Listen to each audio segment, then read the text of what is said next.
แด่สมเด็จสัมมาสัมพุทธเจ้าพระธรรมเจ้าพระสังฆเจ้าอันเป็นสรณะที่เพิ่งของเราทุกคนกระพระสาพระครูสมุวิศวตวรกิจเจ้าผู้อำนวยการสถานีเพื่อน104.50 เมกะเฮิรตซ์เป็นเจ้าวาดวัดฝ่ายหินนะเจ้ากระพระสาพระอาจารย์สมัครญาณสีโลเจ้าเจริญพรพระวิชาการ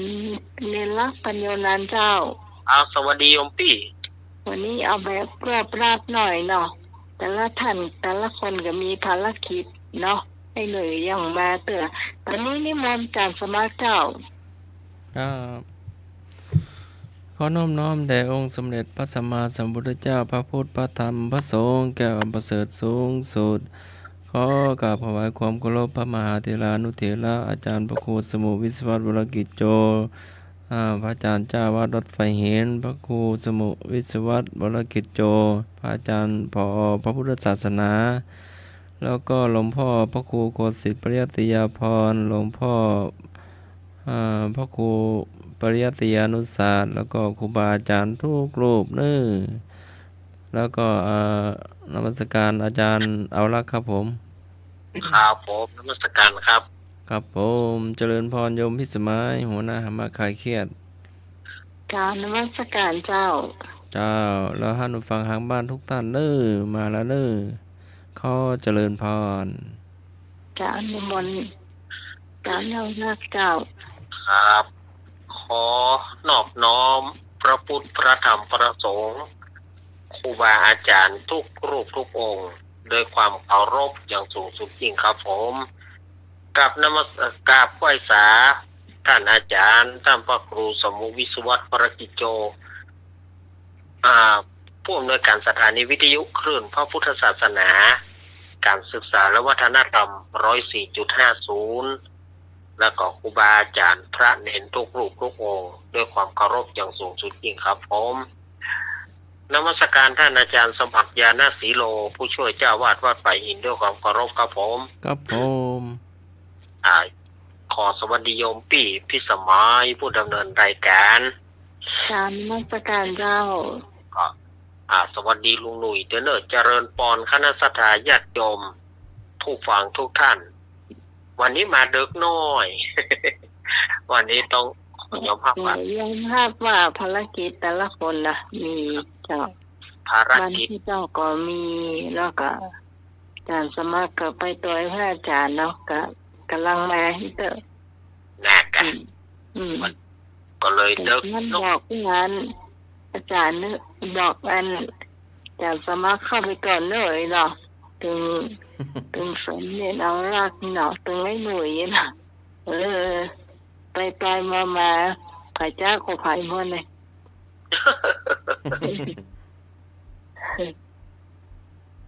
ต้องกดฟังพิมพ์ตายเหมือนกันนะฟังไปฟังมาจนผิดถูกแล้วเนาะเจ้าแต่ว่าเสียเวลาเนาะเอาใหญ่นี่อาจารย์จะเปิดเพลงว่าจะไปธรรมะเลยเนี่ยเพลงไม่มีเนาะไปธรรมะเลยก็แล้วกันเนาะก็มันจะ4 ทุ่มละข้ามน้อยเดียวเจ้าครับได้พุทธประวัติวันเสาร์อาเมนพุทธประวัติครับผมเขาว่าถึงโน่นนี่100 เมตรนะขอบคุณนะอิดเนาะอิดขนาดอิดโอ้ยแต่ท้ายจะโตหาแต่เนอะภูเก็ตก็เหยียบมาเนาะรถใหม่ถ้าเป็นน้องกวางถึงเจ้าเลยต้องขับรถไวอันนี้ท่านก็ขับไวนะน่าจะบินมาก็เนี่ยแต่บางคันรถออกซอยบ้างรถจอดกินข้าวบ้างบางคันก็ชมวิวบ้างเนาะเลยหลายท่านเนาะไม่เหมือนกัน ขับรถแต่ละอย่างเนาะ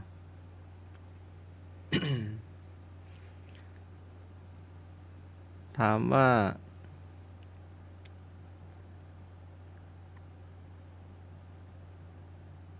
ถาม พระ ว่า โพ เขาปั ธิ ญ สัต หา ว์ ไหน อยู่ในพระคันมารดากี่เดือน วิชาพุทธประวัติ พระโพธิสัตว์อยู่ในคันพระมารดากี่เดือน ก7 เดือน ข8 เดือน ค9 เดือน ง10 เดือน ข้อนี้ไม่ยากเจ้าตอบมาได้เลย053 226 0589อ้าวสถานญาติโยมที่ตะกี้ใจจดใจจ่อ มาเลยเจ้า มาเลยเฮ้ยอย่าเรินป้อน ทุกวัน เจ้า เจ้ากลับภาษาอาจารย์เดินรักเจ้า สวัสดีแม่พร เจ้าสวัสดีน้องใหม่เนอะเจ้า สวัสดีเจ้า เจ้าข้ององูเด้อเจ้า เจ้า มาแถม มาสายที่2เจ้า ของเจริญพ พี่ ร กรจ้า มาสการพี่กรจ้าพี่กรเก่าข้างองูจ้านมัสการอาจารย์สมัครค่ะ เจ้าพี่พร นมัสการอาจารย์นิลาค่ะ สวัสดีพี่กรณ์ สวัสดีน้องใหม่จ้า เจ้าสวัสดีเจ้า สวัสดีธรรมะใจเคลียร์ทุกท่านเดี๋ยวสวัสดีน้องพรด้วยจ้า เอา ก่อนจ้าก่อนกมลจ้าข้างองูจ้าอาจารย์สมัคร เจ้า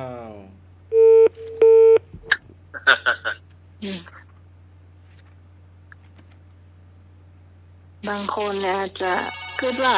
รับละหมูเนาะแต่ว่าคนที่ติดตามจริงๆก็คงมารับเตือสวัสดีเจ้า เจ้า แม่ เอา ปู ทุกคน เจ้า ภาษาอาจารย์ภาษาท่านสมัครด้วยเด้อ เจ้าแม่บู เล่นรักเจ้า สวัสดีแม่ น้อ ปู งใหม่เจ้าสวัสดีพี่พรตัวสวัสดีน้องออกก่อนกมลด้วยเด้อเจ้า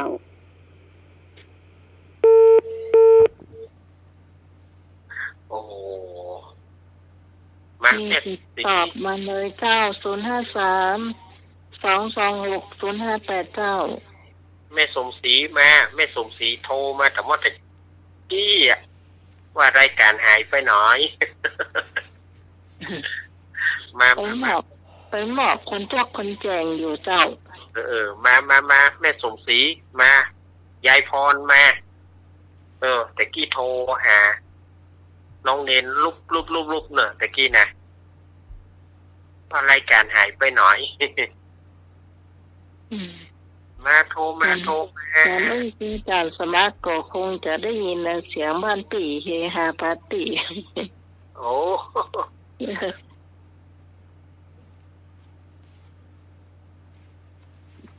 กว่าเขาจะได้อาบน้ำบ่เขาบอกปีเขาไม่ได้อาบอะ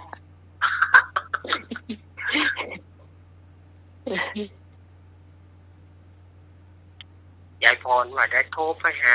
พี่ชมัยก็บ่ฮับดีโทรไปหา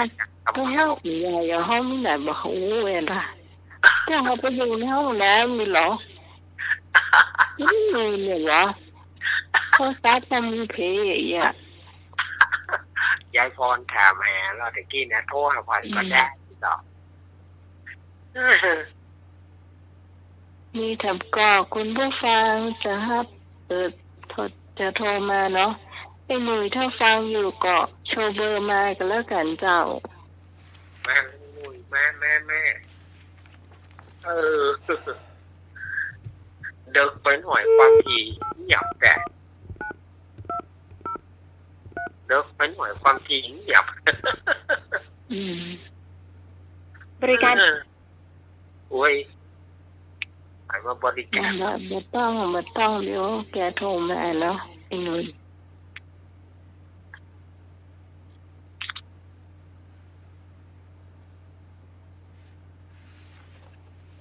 05326058053810406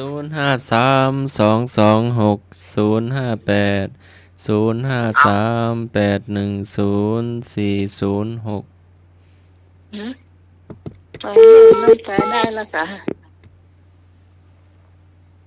ไปถึง0406จะได้ละ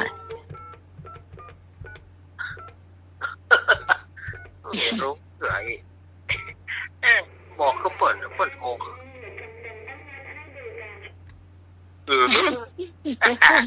อย่างกับเฮ้ยโรงงานเดอร์226-058เจ้าที่ไหนหมดนี่ ไปไหนหมดแฮะหนอโทรมาโทรมาเจ้านักสุรีเจ้ารอฟังอยู่แม่ชมศรีเจ้าอย่าโวยวายอ่ะเหม็นอย่าโวยวายเจ้าเอาข้ององูพอเข้าวัดไหนก็ได้หน่อมีให้ห้าบเนาะหาตู้นุ่มบอกว่าอยู่ฝั่งตาบัวตู้นุ่มตะวันไปสายวันตะวันแล้วก็เน้นแดงยังเจ้ากับสวัสดีกู้คนเจ้าพวกเราครับนั้นดอนดีแม่พ่ออยู่มาโทรไปลงฝางมาดิไปลงฝางคนไปฝางกันเนาะนอนพูนเนี่ยเดี๋ยวตีสี่น้องก็จะไปละจ้า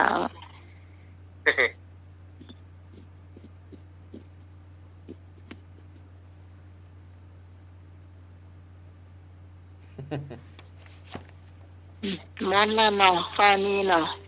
จะใส่ข้อต่อไปเนาะวันนี้ตะกี้เมนบอกว่าได้จะให้อันอ้วนนั่นเนี่ยก่อนนิทานเนาะตานอยู่ตานปันเอาปัดเต๋อจะได้พักเนาะไม่เป็นไร งานก่อนงานทางนี้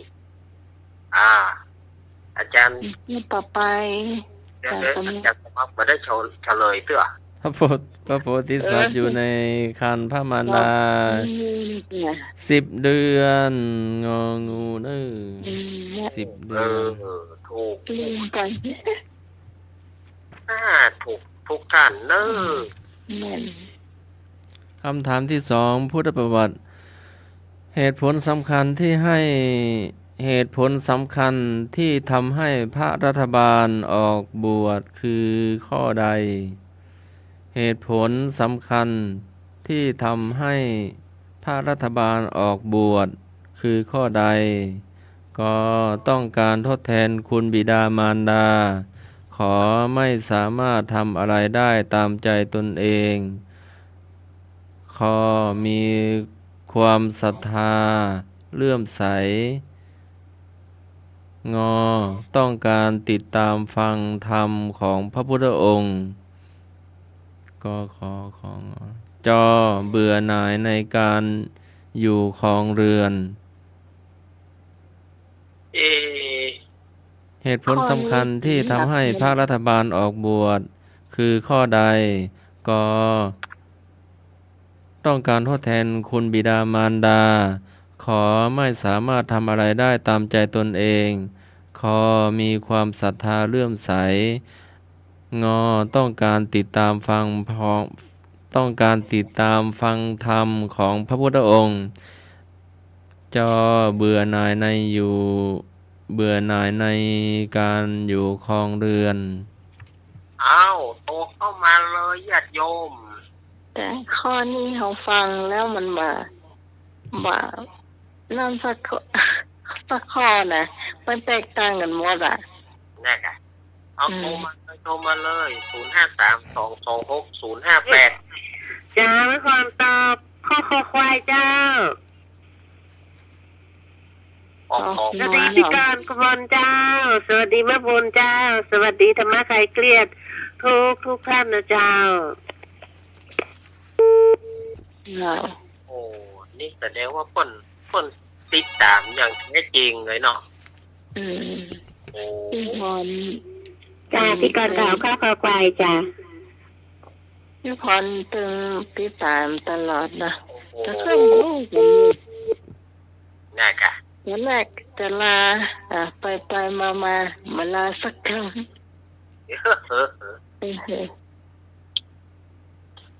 ว่าจะลาไปปฏิบัติธรรมที่ลาสักนิดเจ้า ข้าวคอควายเขาว่างทุกคน เจ้า แม่มูน แม่มนเหรอแม่มนมีไหนนี่ แม่มูนแม่ยิดเฮ้ตัวพีดไม่ย่อยเลยเจ้า มาเนอะ รับไปแล้วก็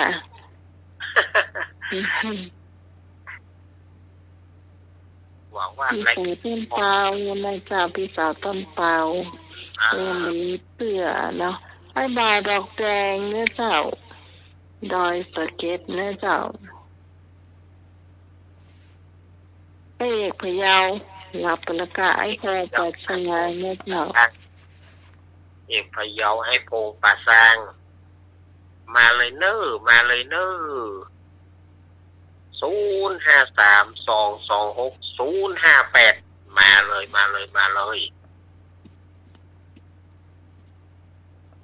พอจะตอบปัญหา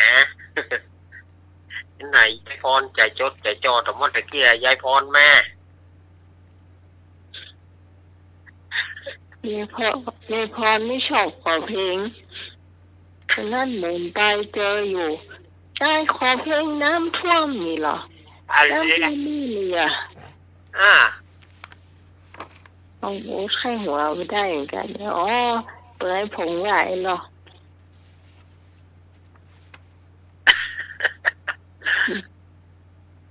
ท้ายนี่ไหนกุมโหพอดีเลื่อนฟังปะใส่ มันมีคนได้สเก็ตท่านน่ะเปิ่นน้ำท่วมนาเปิ่นแล้วก็ฝนตกไปเฝ้าคนปลูกข้าวได้4 คนเขาไปสู้กับฝนตกในอ่ะก็เลยขอเพลงน้ำท่วมนาเดียวยายพรตัวมาขอเพลงน้ำท่วมสอนคีรีหน่อยเหรอ ได้ยินอยู่ ไม่ใช่ย่อยๆเนาะ คิดแต่ยายพรนี่ว่าจำเบอร์นะ อ่า เจ้าสวัสดีเจ้า สวัสดีเจ้า อันนี้ไผ่ สบาย เจ้าอันนี้ไผ่อ่ะเดี๋ยวก่อน จำแม่ไม่ได้แล้วกันดิ ไอ้ แม่ ยา สีทองอ่ะ แม่สีทอนนึกว่ารับไปแล้วไหม ตอนเนี้ยใส่ควบดังอยู่นี่ รู้ว่าเสียง ตอนฟังเนี่ยนะ เสียงก็แปลกๆนะแม่ กับแม่ควบอันทูดังเนี่ยเรื่องไปที่เราหายใจเนี่ย เจ้านึกว่าพักผ่อนไปแล้ว อย่า รั มา บไปแล้วเจ้า ก็นอนฟังเนี่ยกันตอนนี้เป็นวันแม่ของลูกอยู่ดีมีสุขเด้อ เจ้า สามเณรรักตัวเจ้า เจ้า อาจารย์สมัติตัวเจ้า เจ้าแม่หายไวๆเด้อ อยู่ดีมีสุขกับคู่คนเด้อ อยากเป็นท่านใจเงื่อกันละกันนะเจ้าไม่เคยจอมเจ้า แม่สี นอน ทอน ฟังเนี่ยมันไม่ไปไหนนอนฟัง แม่สีทอง เจ้า ฟังว่าได้วันได้สิวันได้โทรมาชื่อกำลังใหญ่เด้อ เจ้า เนอแม่เนอ เจ้าดีมีทุกคนกับคู่คนเด้อ อ่า อารุโมทนา ตอนนี้น้องดุยมาโก เดี๋ยวมา เดี๋ยวมานะแม่ เดี๋ยวมาแม่ ก็เดี๋ยว ไอ้ห ก็ นุ่ยไปประชุมอยู่แม่ก็เดียวมาเนาะ เจ้า ชั่วโมง สวัสดีมีสุขกันเด้อสวัสดีเจ้า แล้วขอบคุณเจ้า เออ เจ้าเจ้า แ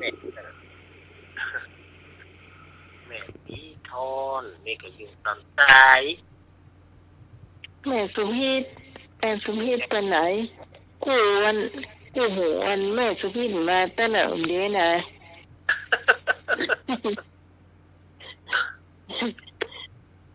ไอ้หนุ่ย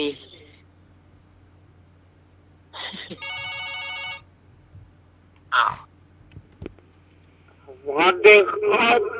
เงาให้ทุกสาละ อ้าวผมนึกมาแล้ว เห็นนึก เจ้าผมนึกมาก่อนผมนึกก็ ขอเพลงจิตอาจารย์รักครับ ครับ ขอเพลงฉันวันนี้ ผมก็ขอเนาะ อันนี้ วันนี้ไม่ได้ฟังแล้ว เป็นได้ พรุ่งนี้ก็นอไอ้นอเลยช่วงเพลงมาแล้วพอดีไปงานศพแม่อุ้ยที่หางดงเนาะ ครับขอฉันนี้ที่ดูแลเทพเนอะฉัน เจ้า นี้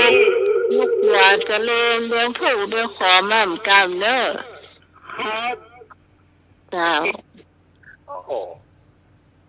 ไอ้ผมนึกมาละ ครับ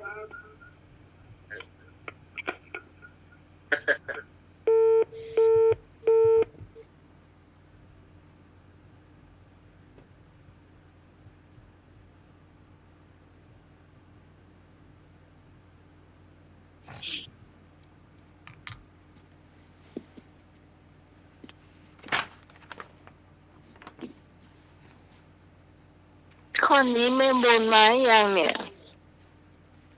แม่บูนช่วง ยังค่ะ ช่วงตะกี้ ข้อนี้ยังเนี่ย เออแม่นะมาได้มาเถอะ อืม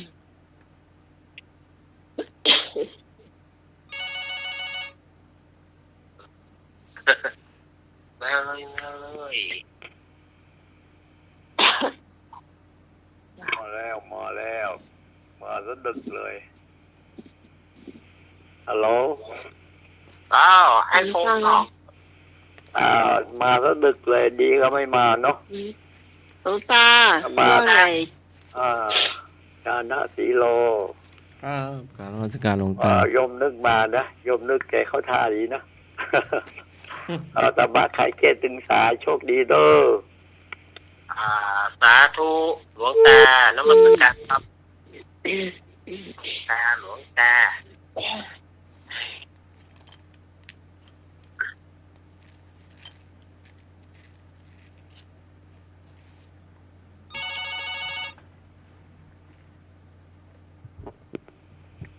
สวัสดีด้วย ใช่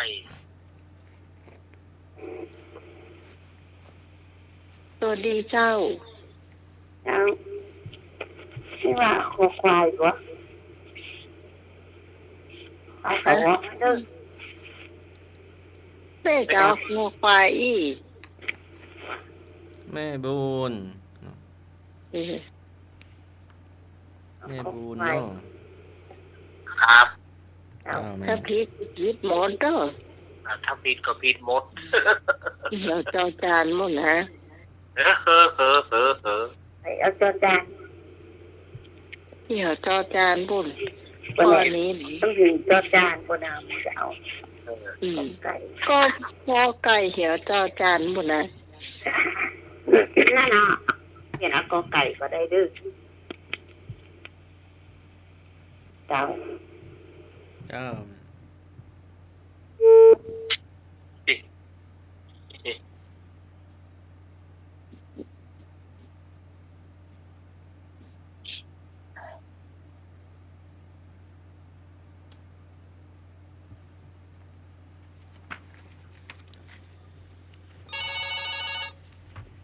แม่แถมมีสายซอนดีเจ้า ครับไหว้สาพระครูสมุอิจวัตปริจุโจครับไหว้สาท่านสมัครอิยานสีโล เจริญพรอาเอก เลี้ยงเอารักครับผม สวัสดีไอ้เอกเนอ สวัสดีคุณพี่สมัยสุริโยดร เจ้าส นะ วัส ธรร ดี มะ เจ้า ไสเกียรติครับผม เจ้า สวัสดีพี่หวอนปลาเศร้าสวัสดีพี่กอนกระมลเขยกลางสวัสดีแม่บุญและแฟนธรรมะไสเกียรติทุกเสียงทุกสายนะครับผมเอาข้อคาราบาวครับผม เจ้า ครับ ว่าอย่างคาราบาว คอควาย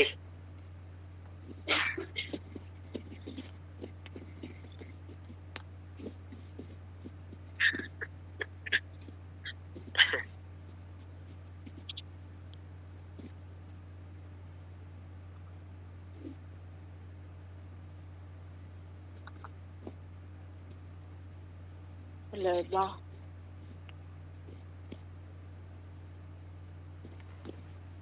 ได้เวลาเนาะ โอ้ เดี๋ยวเอาก่อน เดี๋ยว เอาจอจานนะเจ้า มันมาแล้วใหญ่ โจจานนี่เนาะ เจ้า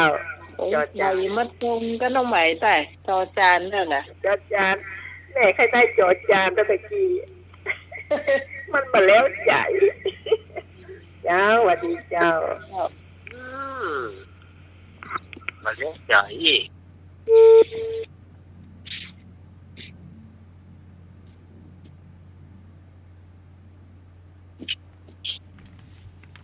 มันดูคำตอบมันก่อนบ่เหมือนกันเลยอ่ะถ้าเราดูว่าคำตอบมันใกล้เคียงกันแล้วมันจะมีแหมอันหนึ่งที่แตกต่างนะมันจะง่ายหน่อยนะ แน่กันเนาะ เขาใช้วิธีนะเขาใช้วิธีเอาอย่างสีน้ำตอบ เออ ก่อนเงินมันสอบไปยังหรอ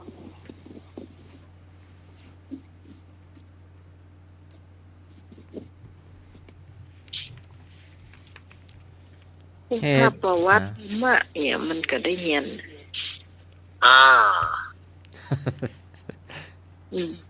เหตุผลสำคัญที่ทำให้พระรัฐบาลออกบวชคือมีความศรัทธาเลื่อมใสข้อคาราบาว ออกคาราบาวข้อคอควายเนาะโอ้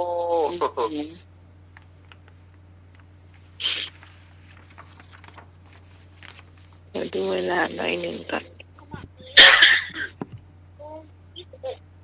มาเลยแหมพ่อง ออกในแนววันแม่เนาะวันนี้ แม่ผู้มีความรักให้กับลูกอย่างหาประมาณไม่ได้เป็นหลักธรรมในอปมัญญากเมตตาขอกรุณาขอมุหิตาจอุเบกขากของจวิปจิปันตัญญู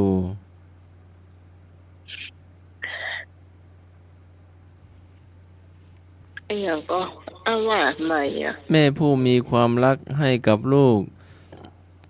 อย่างหาประมาณไม่ได้เป็นหลักธรรมข้อใดในอปมัญญากเมตตาขอกรุณาขอโมหิตางอุเบกขาจวิปจิตัญญู เอามาแล้ว เจ้าแม่คนตอบกอไก่กกลกเจ้าก อไก่กกงูนั่นละ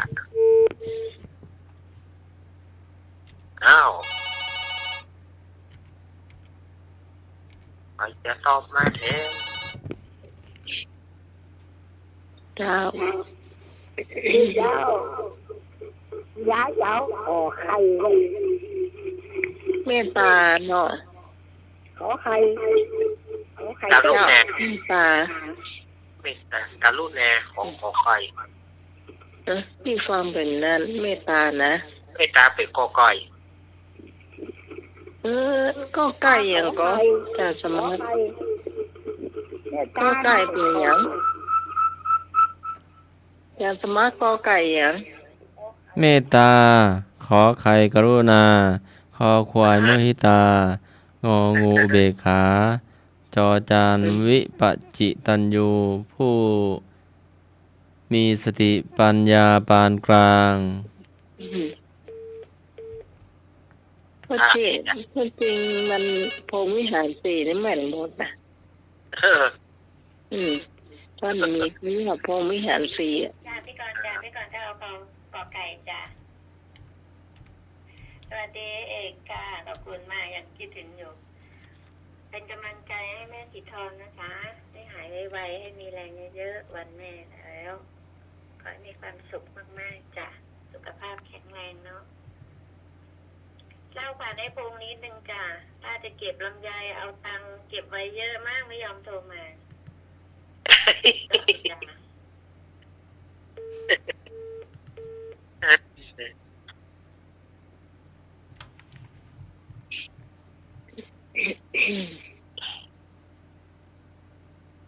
โอ้โหยายพรนี่ก็ท่าฟังแต่เนอจนได้แต่โอ้โห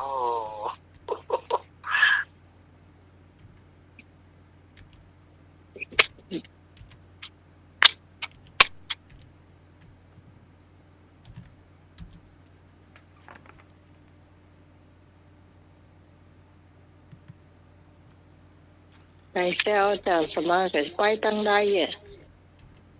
จานสมัครไว้ไปตั้งซิกแซกไปตั้งได้ไว้ไปตั้งไหน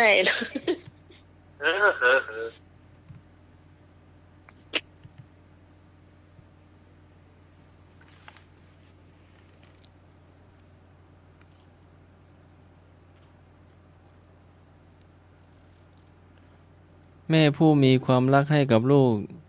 อย่างหาประมาณไม่ได้เป็นหลักธรรมในอัปปมัญญาก็เมตตาความรักใคร่ปรารถนาดีอยากให้มีความสุขมีจิตอันแผ่ไมตรีคิดทำประโยชน์แก่มนุษย์และสัตว์ทั่วหน้ากรุณามีความสงสารคิดช่วยเหลือให้พ้นทุกข์ใฝ่ใจให้อันจะปลดเปลื้องปัดความทุกข์ยากเดือดร้อนของปวงสัตว์มุหิตาความยินดีในเมื่อผู้อื่นได้ดิบได้ดีในเมื่อผู้อื่นอยู่ดีมีสุขมีจิตใจบันเทิงประกอบด้วยความแช่มชื่นเบิกบานอยู่เสมอต่อสัตว์ทั้งหลายผู้ดำรงในปกติสุขพอยินดีด้วยเขาเมื่อได้ดีมีสุขเจริญงอกงามยิ่งขึ้นไปอุเบกขาความวางใจเป็นกลางอันจะให้ดำรงอยู่ในธรรมดาตามที่พิจารณาเห็นด้วยปัญญาคือมีจิตเรียบตรงเที่ยงธรรมะดุจตาช่างไม่เอ็นเอียงด้วยความรักความชังพิจารณาเห็นสัตว์ทั้งหลายกระทำแล้วอันควรได้รับผลดีหรือชั่วสมควรแก่เหตุอันตนประกอบพร้อมและวินิจฉัยและปฏิบัติไปตามธรรมรวมทั้งรู้จักวางเฉยสงบใจมองดูในเมื่อไม่มีกิจที่ควรทำเพราะเขารับผิดชอบตนดีแล้วเขาสมควรรับผิดชอบตนเองหรือเขาควรได้รับผลอันสมควรความรับผิดของตน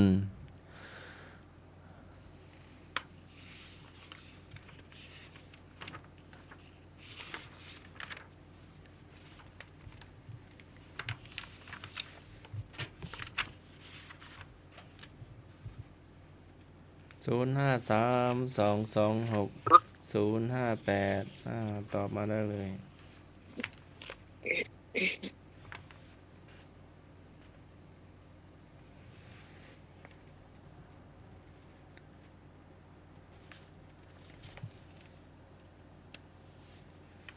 พี่ตองแท่รับละกาเนี่ย ถ้าบอกรับโทรมาเนอะ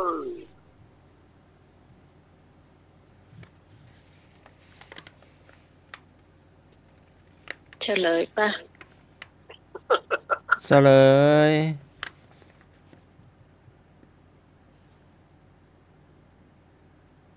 กอไก่เมตตาคือความรักกรุณาคือความสงสารมุทิตาความพอยินดีอุเบกขาความวางเฉยประกาศตื่นว่าอัน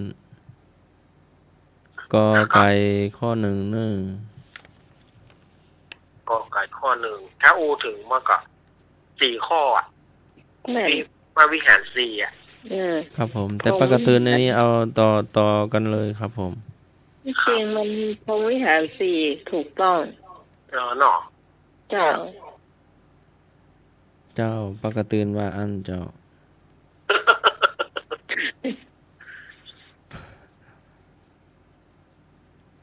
ประกาศตื่นถามเป็น เป็นข้อเนาะแล้วก็ตอบแบบต่อแถวกันเลยเนาะเจ้า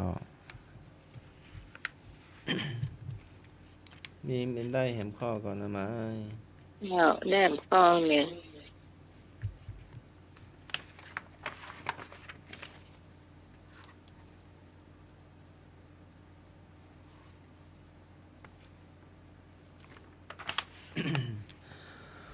พระมหาชนกท่านเป็นแบบอย่างการบำเพ็ญบารมีในธรรมข้อใด 1. ทานบารมี 2. ศีลบารมี 3. วิริยะบารมี 4. สัจจะบารมี 5. เนคขมมะบารมี ข้อนี้ง่ายเลยเจ้า พระกตือนันนี้มี5 ข้อนึงมีให้เลือก5 ข้อ มากเลย ข้อจะที่หูยากนะจ่ายข้อก่อนหน้าขนาด เจ้าบัฟฟาโลกุ๊กกุ๊กเจ้าคอควายเจ้า ปุริยาบารมีเนาะ พระมหาชนกนี่เกิดเหตุท่านเกิดทีหลังพระองค์หรือว่าเกิดก่อน น่าจะตอนที่เปิ้นมาเพนบารมีอ่ะ เป็นบารมี ก่อน ยัง ก่อนมาเป็นพระพุทธองค์ น่า เนาะ จะ กับก่อนที่จะมาเป็นพุทธองค์อะ เอาแม่น อยู่ในบาร เป็น มี นั่นเหรอ พระเจ้าสิบชาติ ทาง พระเจ้า เป็ สิ น บชาติ เนื้อเปิ้นเฮาอย่างอันอย่างก็สิจาดเนาะ ครับ มีพระเจ้าสิบชาติ แม่น ชาติได้ที่เท่าไหร่ครับอาจารย์ ฮะ ชาติที่เท่าไหร่ อ่า อยู่ใน10 ชาติได้เนาะบอกว่าชาติไหนเนาะ ครับ ชาติมหาชนกเนี่ย จะเป็นชาติที่2ที่ความเป็นบารมีอะเตคือเตมีอ่ะ พระองค์อันว่ายน้ำครับ ครับ เรือพายุมาก็หรือจะอะไร พายุแล้วก็แพแตกกัน เรือแตกเรือแตก เหมือนว่าเรือตอนนั้นแตก แล้ว เรือ ที แตกก็ นี้เปิ้นก็ว่ายน้ำ ว่ายน้ำเอาแม่เปิ้นตัวนะอุ้มแม่ตัวนะ โอ้ยว่ายเนาะ ครับก็จะอุ้มแม่ข้ามน้ำตัวดูอย่างเงี้ยนี่เหมือนคล้ายๆว่าจะเป็นลักษณะเนี้ย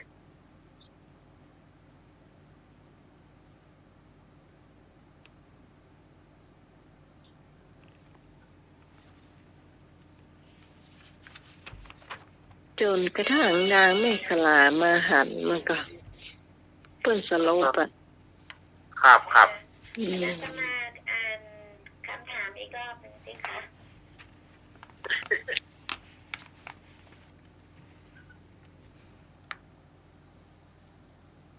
พระมหาชนก ท่านเป็นแบบอย่างการบำเพ็ญบารมีในธรรมข้อใด ข้อ 1. ทานบารมี ข้อ 2. ศีลบารมี ข้อ 3. วิริยะบารมี ข้อสี่สัจจะบารมี ข้อห้าเนคขมมะบารมี เอาเข้ากับควายจ้ะ ก็ขอควายเหมือนกันเนาะพี่กรณ์เนาะ ค่ะ ข้อที่ถูกต้องก็คือวิริยะบารมีนะจำไว้เถอะ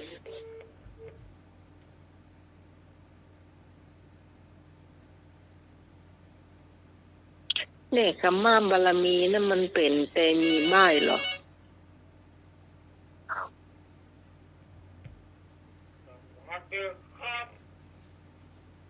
ให้ หน่วยหน่วยไว้ไอ้ เพื่อน เนี่ย การนะเจ็บเพื่อนการอภัยทานให้ทานอยู่คนใดคนเนอะขอ ทานบารมี ให้ทาน กับพีทเนี่ยกระทุกกับพีทอ่ะอ่ะ ทานบารมีกะไอ้นึก นึกเนาะ ทานบารมี ครับ กอไก่ทานบารมี ทานจัง เดี๋ยวข้อกอไก่เนาะเอายางข้าน้ำแดงไปเลยหนึ่งอัน ให้ทานกำลังหรือว่าให้ทานว่ายน้ำหรือว่าให้ทานจะได้ ให้ทานให้ช้างให้ทุกอย่าง ให้ทุกอย่าง ครับ ครับ ทานนั้นมันต้องจัดสุดท้ายไอ้นึก อ่ะ ทานทุกอย่างอะจัดสุดท้ายอะ เป็นต่างหมานะเนาะมันคนไหนอ่ะ แต่ข้อนี้เพิ่นถามว่า เป็นใครหัวกัน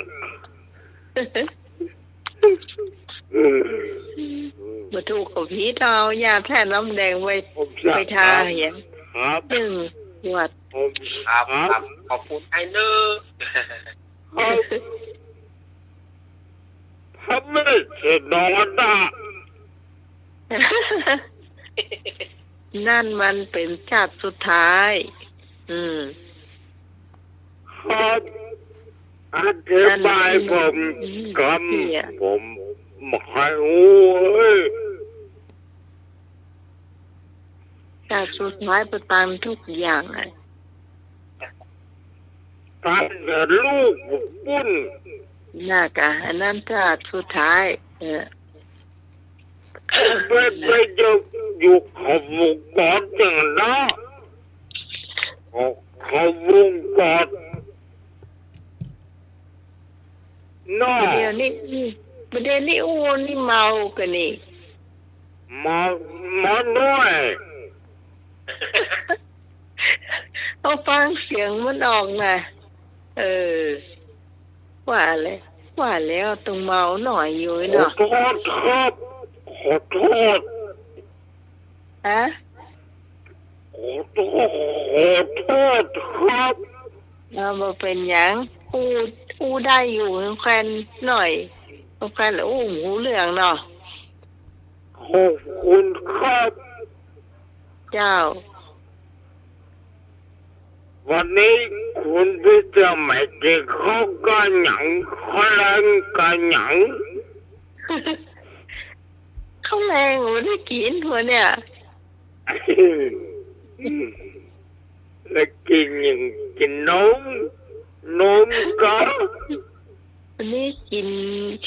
นอาหารทะเลทั้งนั้นเลยไม่ได้กินข้าว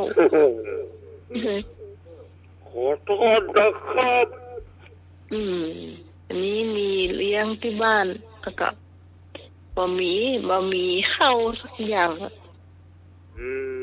มีกุ้งมีปลาหมึกมีหอยมีหอยแครงหอยอ่ะ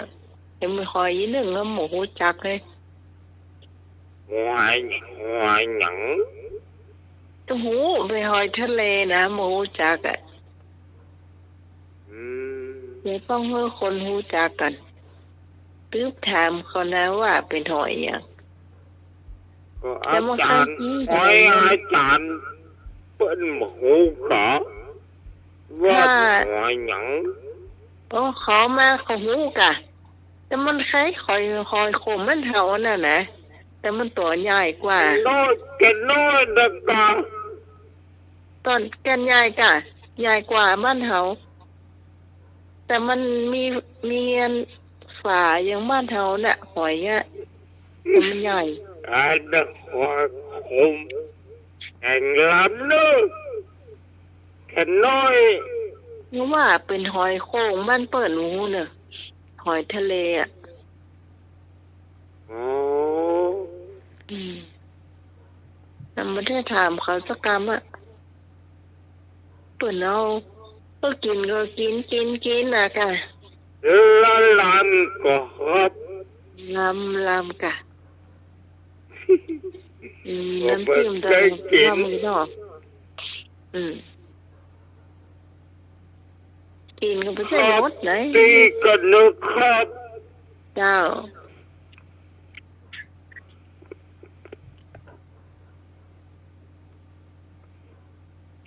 ที่บ้านคนหลายกะยาอาจารย์สมัครได้ยินนะเนาะ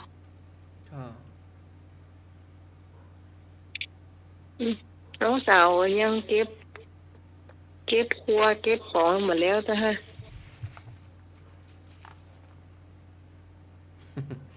ยัง อืม เดินทางเนาะ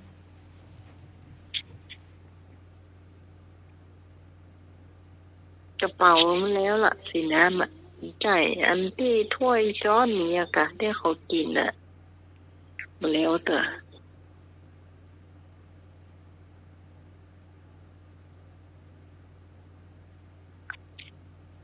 เฉลยบอข้อนี้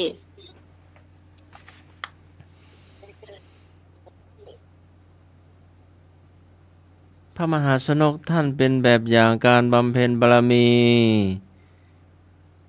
ธรรมคือข้อวิริยะบารมีบำเพ็ญบารมีวิริยะบารมีข้อคอ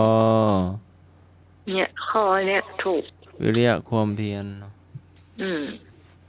เพียรจน เพียงแต่พอสำนึกอะไร ไม่เทวดาหันกาเลยมาช่วยดูจะได้ เดือนอ่ะโอ้พอละอาจารย์ของเล่นลักแล้วเนาะ ครับ มาถึงช่วงเล่านิทานคาถาญาติโยม ก่อนที่จะไปถึงนิทานก็เชิญชวนคณะสัตยาญาติโยมไปร่วมกันเนอะว่าจะไปถวายเทียนวันพรุ่งนี้ ที่วัดพระบาทอุดมอำเภอฝางจังหวัดเชียงใหม่ แล้วก็วัดห้วยงูวัดห้วยงูในที่เปิดจะถวายเทียนวันพรุ่งนี้ก็ไปที่มาได้ไปก็ฟังการถ่ายทอดเนอะ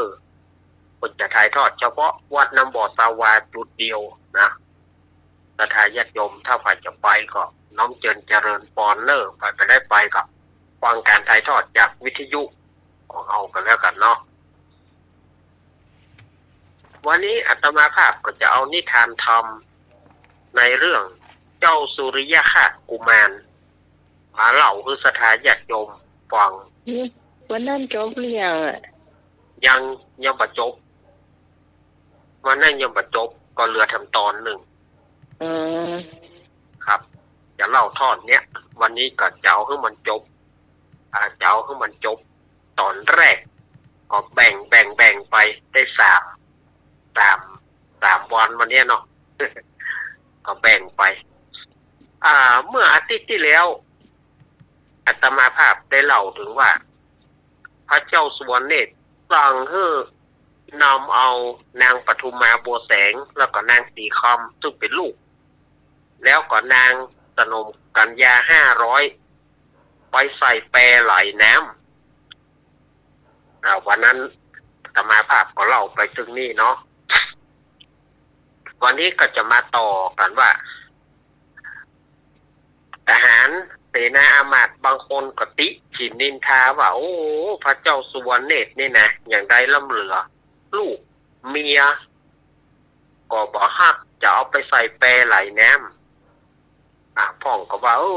เจ้าเหนือหัวเขานี่ปากใบขนาดเงียบไปเลยกติฉินนินทากันแต่สมัยนั้นถ้าเจ้าสั่งเจ้าว่าใดก็ต้องเป็นอันสมัยนั้นไผ่คัดคำสั่งเจ้าบ่ได้เจ้ามีอำนาจถ้าเจ้าสั่งฆ่าก็ต้องฆ่าเจ้าสั่งเผาก็ต้องเผาในสมัยก่อนเนาะสมัยนั้นมันเป็นคนบอกว่าระบอบสมบูรณาญาสิทธิราชย์สมัยก่อนมันเป็นเจ้ามีอำนาจคนเดียวทีนี้ก็เขาก็ไปแปลงแปรสถานญาติโยมแปลงแปรใหญ่แล้วก็มัดขาดอย่างดีมาขาดแปลงบ่คือมันได้หลั่นได้อย่างเนาะทีนี้ก็ไปนำเอานางปทุมาบัวแสงนางสีคำแล้วก็นางสนมกัญญา500เอาไปใส่แปรนางตั้งหลายก็ปากันห้อยปากันวีดปากันเอ็กปากันเกี่ยวห้องห้อยไว้แต่ว่าเสนาอามาตย์ก็บัดจังยันใดบางพ่อก็อินดูแต่บางพ่อก็ตามเจ้าเหนือหัวสั่งก็จนเอานางถึง500กับสองคนเนี่ยใส่แปรไหลไปยูแปรไปแปรกับไปแล้วกำนั้นไหลไปนางตั้งหลายก็วีท้องด้วยความกลัวนางตั้งหลายกลัวกันพอแล้วปรากฏว่าแปรไหลไปก็เกิดปรากฏการณ์ทางธรรมชาติคนเขาว่าพิษธรรมชาติภาษาคนเมืองเขาว่าคืดบ้านคืดเมืองนี่นะคือมันผิดธรรมชาติความอัศจรรย์นั้นเกิดขึ้นก็เกิดวาตภัยเกิดลมหลวงขึ้นมาเกิดฟ้าแมบฟ้าผ่าทุกทิศเด้อสถานญาติโยม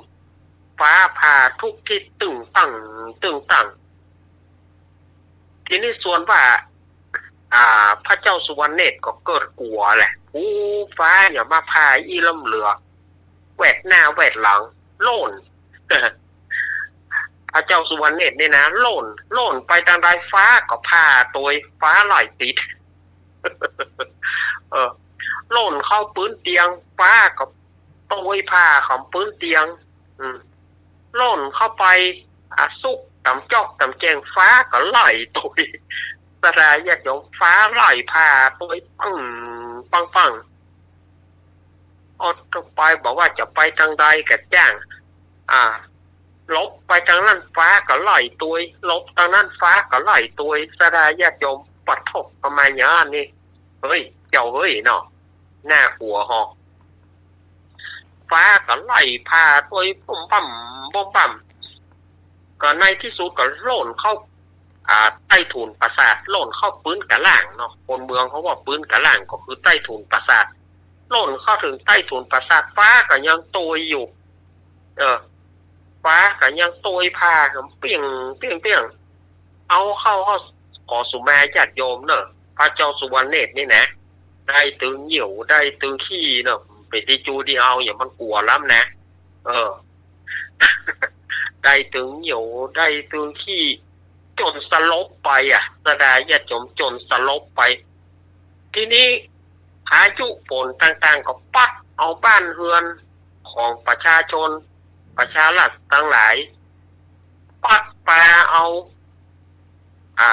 โฮงจ้างโฮงแม่โฮงงัวโฮงไปกันแตกปิววุ่นวายกันตึงฟ้าตึงฝนเนี่ยหลั่นต้มต่ำได้3 วัน 3 คืนเนี่ยคนบอกว่ามันผิดธรรมชาติคือทำคืดบ้านคืดเมืองนะคนโบราณต้นว่าอีเนาะผิดธรรมชาตินะภาษาภาคกลางเพราะว่าผิดคุณทำผิดธรรมชาติบ้านเขาว่ามันคืดบ้านคืดเมืองเนี่ย ฟ้าผ่าฟ้าลั่นได้3 วัน 3 คืนจึงสงบลง เมื่อสงบลงปรากฏว่าบ้านเรือนของประชาชนทั้งหลายเนี่ยบ่มีบ่เป็นที่จูที่เอาหลังคาปลิวไปกะต้นไม้โค่นกะละเนละน่ะเขาก็ปากันเสาะหาอุปกรณ์ซ่อมแซมบ้านซ่อมแซมจองเอาแล้วก็มาปากันมาเสาะหาพระเจ้าสุวรรณเนตรบอกว่าเจ้าเหนือหัวไปไหนไผหานเจ้าเหนือหัวพ่องเอาบหารหน้า3 วัน 3 คืนละยังบหารเตื้อก็ต่างคนก็ต่างคุลีคูจอกับฟ้ากับฝนยังบ่ได้หารเจ้าเหนือหัวเตื้อเขาก็ป้ากันไปเสาะหาสถาญาติโยมไปเสาะหาไปตำปืนจองหรือว่าปืนเตียงก็บ่มีไปตำเสาะหาตำสลอกซอกซอยก็บ่มีจนลงไปถึงใต้ถุนปืนกระล่างของปราสาทนั้นก็ปรากฏว่าไปปะใส่พระเจ้าสุวรรณเนตรนอนสลบสลายอยู่บ่มีที่ลาดเตียวที่ลาดเหนียวลาดประตกประเสียงเขาก็บุกห้องกันโวยวายเจ้าเหนือหัวไม่นี่เจ้าเหนือหัวเป็นลมเจ้าเหนือหัวเป็นลมเนาะเขาก็ปากันหอบอุ้มตุ้มปลามาเอาผ้าเอาหยังเข้าหื้อนุ่งอาบน้ำอาบท่าหยังทีนี้ก็เอายาหอมยาอมยาดมยาหม่องเนาะเอามาใส่เฮ้อดมจนพระเจ้าสุวรรณเนตรเนี่ยฟื้นขึ้นมาเมื่อฟื้นขึ้นมาเขาเฮายังบ่ตายเด้อกะเขาก็ถามว่าเจ้าเหนือหัวไปลบอย่างปุ่นบ่ลบจะได้ฟ้าไหลติดเฮาฟ้าไหลติดเฮาขล่มบ่มบ้ามและไปทางใดก็บ่ได้ฟ้าไหลติดหัวว่าดีว่าแต่แล้วลูกเมียเฮาล่ะอีน้อยสีคำกับปทุมมาบัวแสงไปไหนก็เจ้าเหนือหัวใจเฮาเปิ้นเอาไปไหลน้ำเปิ้นก็ปากันเอาใส่แปรไหลน้ำกันรวมถึงนางกันยา500เอากำนั้น พระเจ้าสุวรรณเนตรให้สดาญาติโยมให้เพราะความเสียใจให้เพราะความกินแหนงอันนี้ขอถามหน่อยเนอะว่าให้กว่ามันปีกแม่แกเนาะให้กว่าเปิ้นปีกแม่แกอยู่เปิ้นว่าได้ก็ได้เดี๋ยวนี้ให้เอาอย่างให้กว่ามันปีกแม่ของหมูนี่ ก็เกิดความกินแหนงแล้วเฮานี่เหงาไปขนาดนั้นลูกเมียจอมเปิ้นเอาใส่แปรไหลน้ำจะไปแต่สูไปเกิดพอลูกอย่าไปเกิดพอที่ไหนแปรไหลไปปุ้นน้ำซ้ำเกี่ยวน้ำปลาไหลไปทางใดบอกไปเกิดตานก่อนจะไปเกิดไหนตานได้3 วันแล้วจะไปเกิดไหนตานพระเจ้าค่ะก็มีแต่ความเสียใจแหละหายถึงวันมาถึงตัดนี้นิทานในธรรมผูกแรกจบลงด้วยเวลาอันตะอีวันผูกก็ฟังตอน2ตอนต่อไปแบบนอกวันผูกนี่นะวันนี้เป็นวันแม่เนอะก็ขอให้แม่ทุกท่านมีความสุขความเจริญสมบูรณ์แข็งแรงภายที่แม่ยังอยู่ก็ควรเคารพบูชาแม่ภายที่บ่มีแม่แล้วก็ขอให้ไหวถึงปูนเปิ้นนึกถึงปูนเปิ้นก็วันนี้บ้านที่เขาร้องเพลงหรอแม่นี้มีบุญมันเพลงข้าน้ำนมเนาะเพลงข้าน้ำนมเนาะนะวันนี้ที่ไผ่มีเพลงมันจับดีควรเทิดทูนบูชาเนอะถ้าไผ่ที่แม่บ่มีก็นึกถึงกุลนึกถึงหน้าเปิ้นเอาไว้เขานอนเขาล็อกเขามีนั่นหรอกโทรศัพท์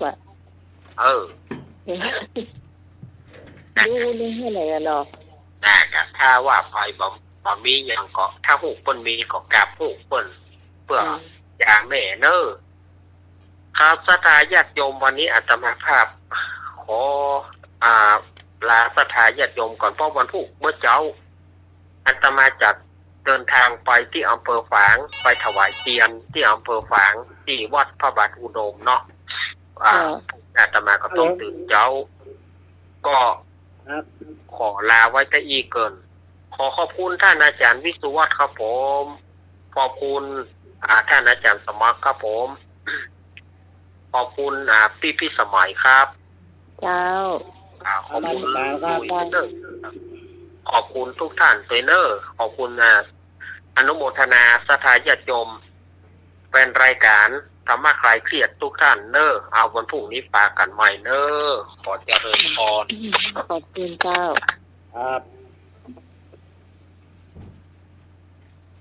ภาษาวิสิตนั่นแหละครับมาแล้ว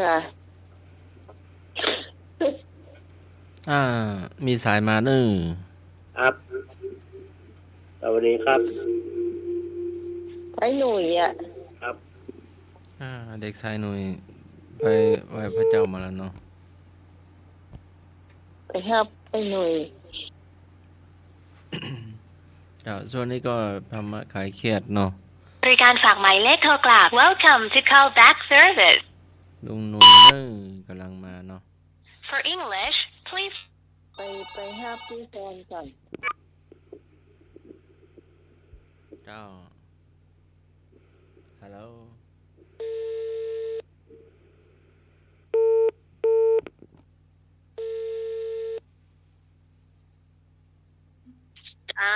กลับพิสารท่านมาเจ้า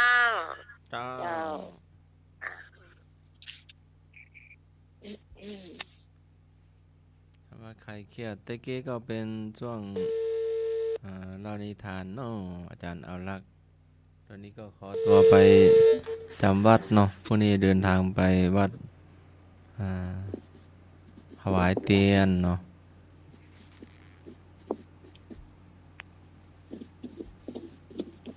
ลุงหนุ่ยมาแล้วยังเจ้าน้องหมาเจ้ากำลังมาลุงหนุ่ยก็กำลังมาลุงหนุ่ยหน้าไหมแล้วก็แม่พรแม่บุญเนาะเจ้าไว้สัตว์เจ้าตอนเหมาะมาจากว่าที่แสนสมัครก่อนนี้เนาะไอ้หนุ่ยเดี๋ยวลากแค่ก่อนว่าวันนี้แม่เรามีการเลี้ยงกันยังไงนะเดี๋ยวนั่นรู้โห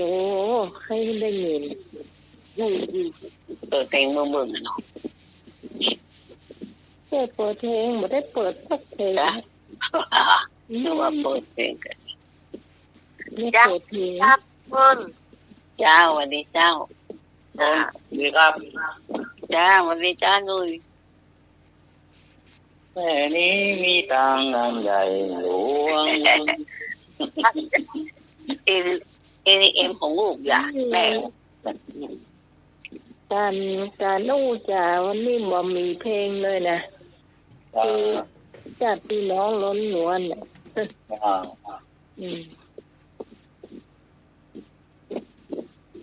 จะเลี้ยงฟันธรรมดาเราไปแม่ต้นสำหรับญาติพี่น้องพ่อมีบุญแม่ก็มีบุญเนาะพ่อไม่แม่เขาไปเนอไปพ่อหรือแม่ละลุยไปหมดละ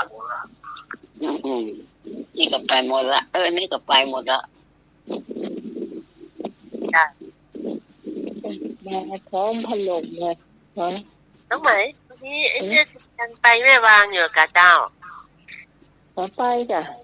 นะเรียกด้วยแม่ล่ะเจ้าต้องเหมือนกันให้แม่วางอยู่ต้องถามพี่เหรอวันนี้กินน้อยข้าวเปียกตอนนี้ถ่ายไปละที่ละปูนนาน้องไหมมันโครงการลดเหล้าเข้าพรรษากันจ้ะไปธรรมะ ย้อนบ้านใดนะเพิ่นเพิ่งลงชื่อหมดอ่ะที่เข้าโครงการ ครับ มีใครกินเหล้าสักคนอ่ะเดี๋ยวเนี่ยจ้ะ ดีอ่ะดีเนาะ ให้เพื่อเป็นตัวอันเป็นผู้ประกันแบบ อ๋อได้ค่ะ ผู้ประกันนะ ดีแต่ลูกดี ไอ้หน่อยวิทยุไอ้หน่อยดีแลเนอะ ปิดเนี่ยก็ได้เหรอไอ้หน่อยตั้งไอ้หนู โอ้ใครเปิดวิทยุว่าง แม่ ว่าง ปิดแม่ปิดเรียบร้อย จ้ะ วิทยุไอ้หน่อยถ้าโทรศัพท์ดูดนะมันเป็นดังถ้าโทรศัพท์มาดูดนี่มันเป็นหยัง ดีเนาะดีแล้วเนาะ ดีละ ว่าเขาตัวโปกหลังห้ามมู่ห้ามพอนอนนะคนเดียวมัน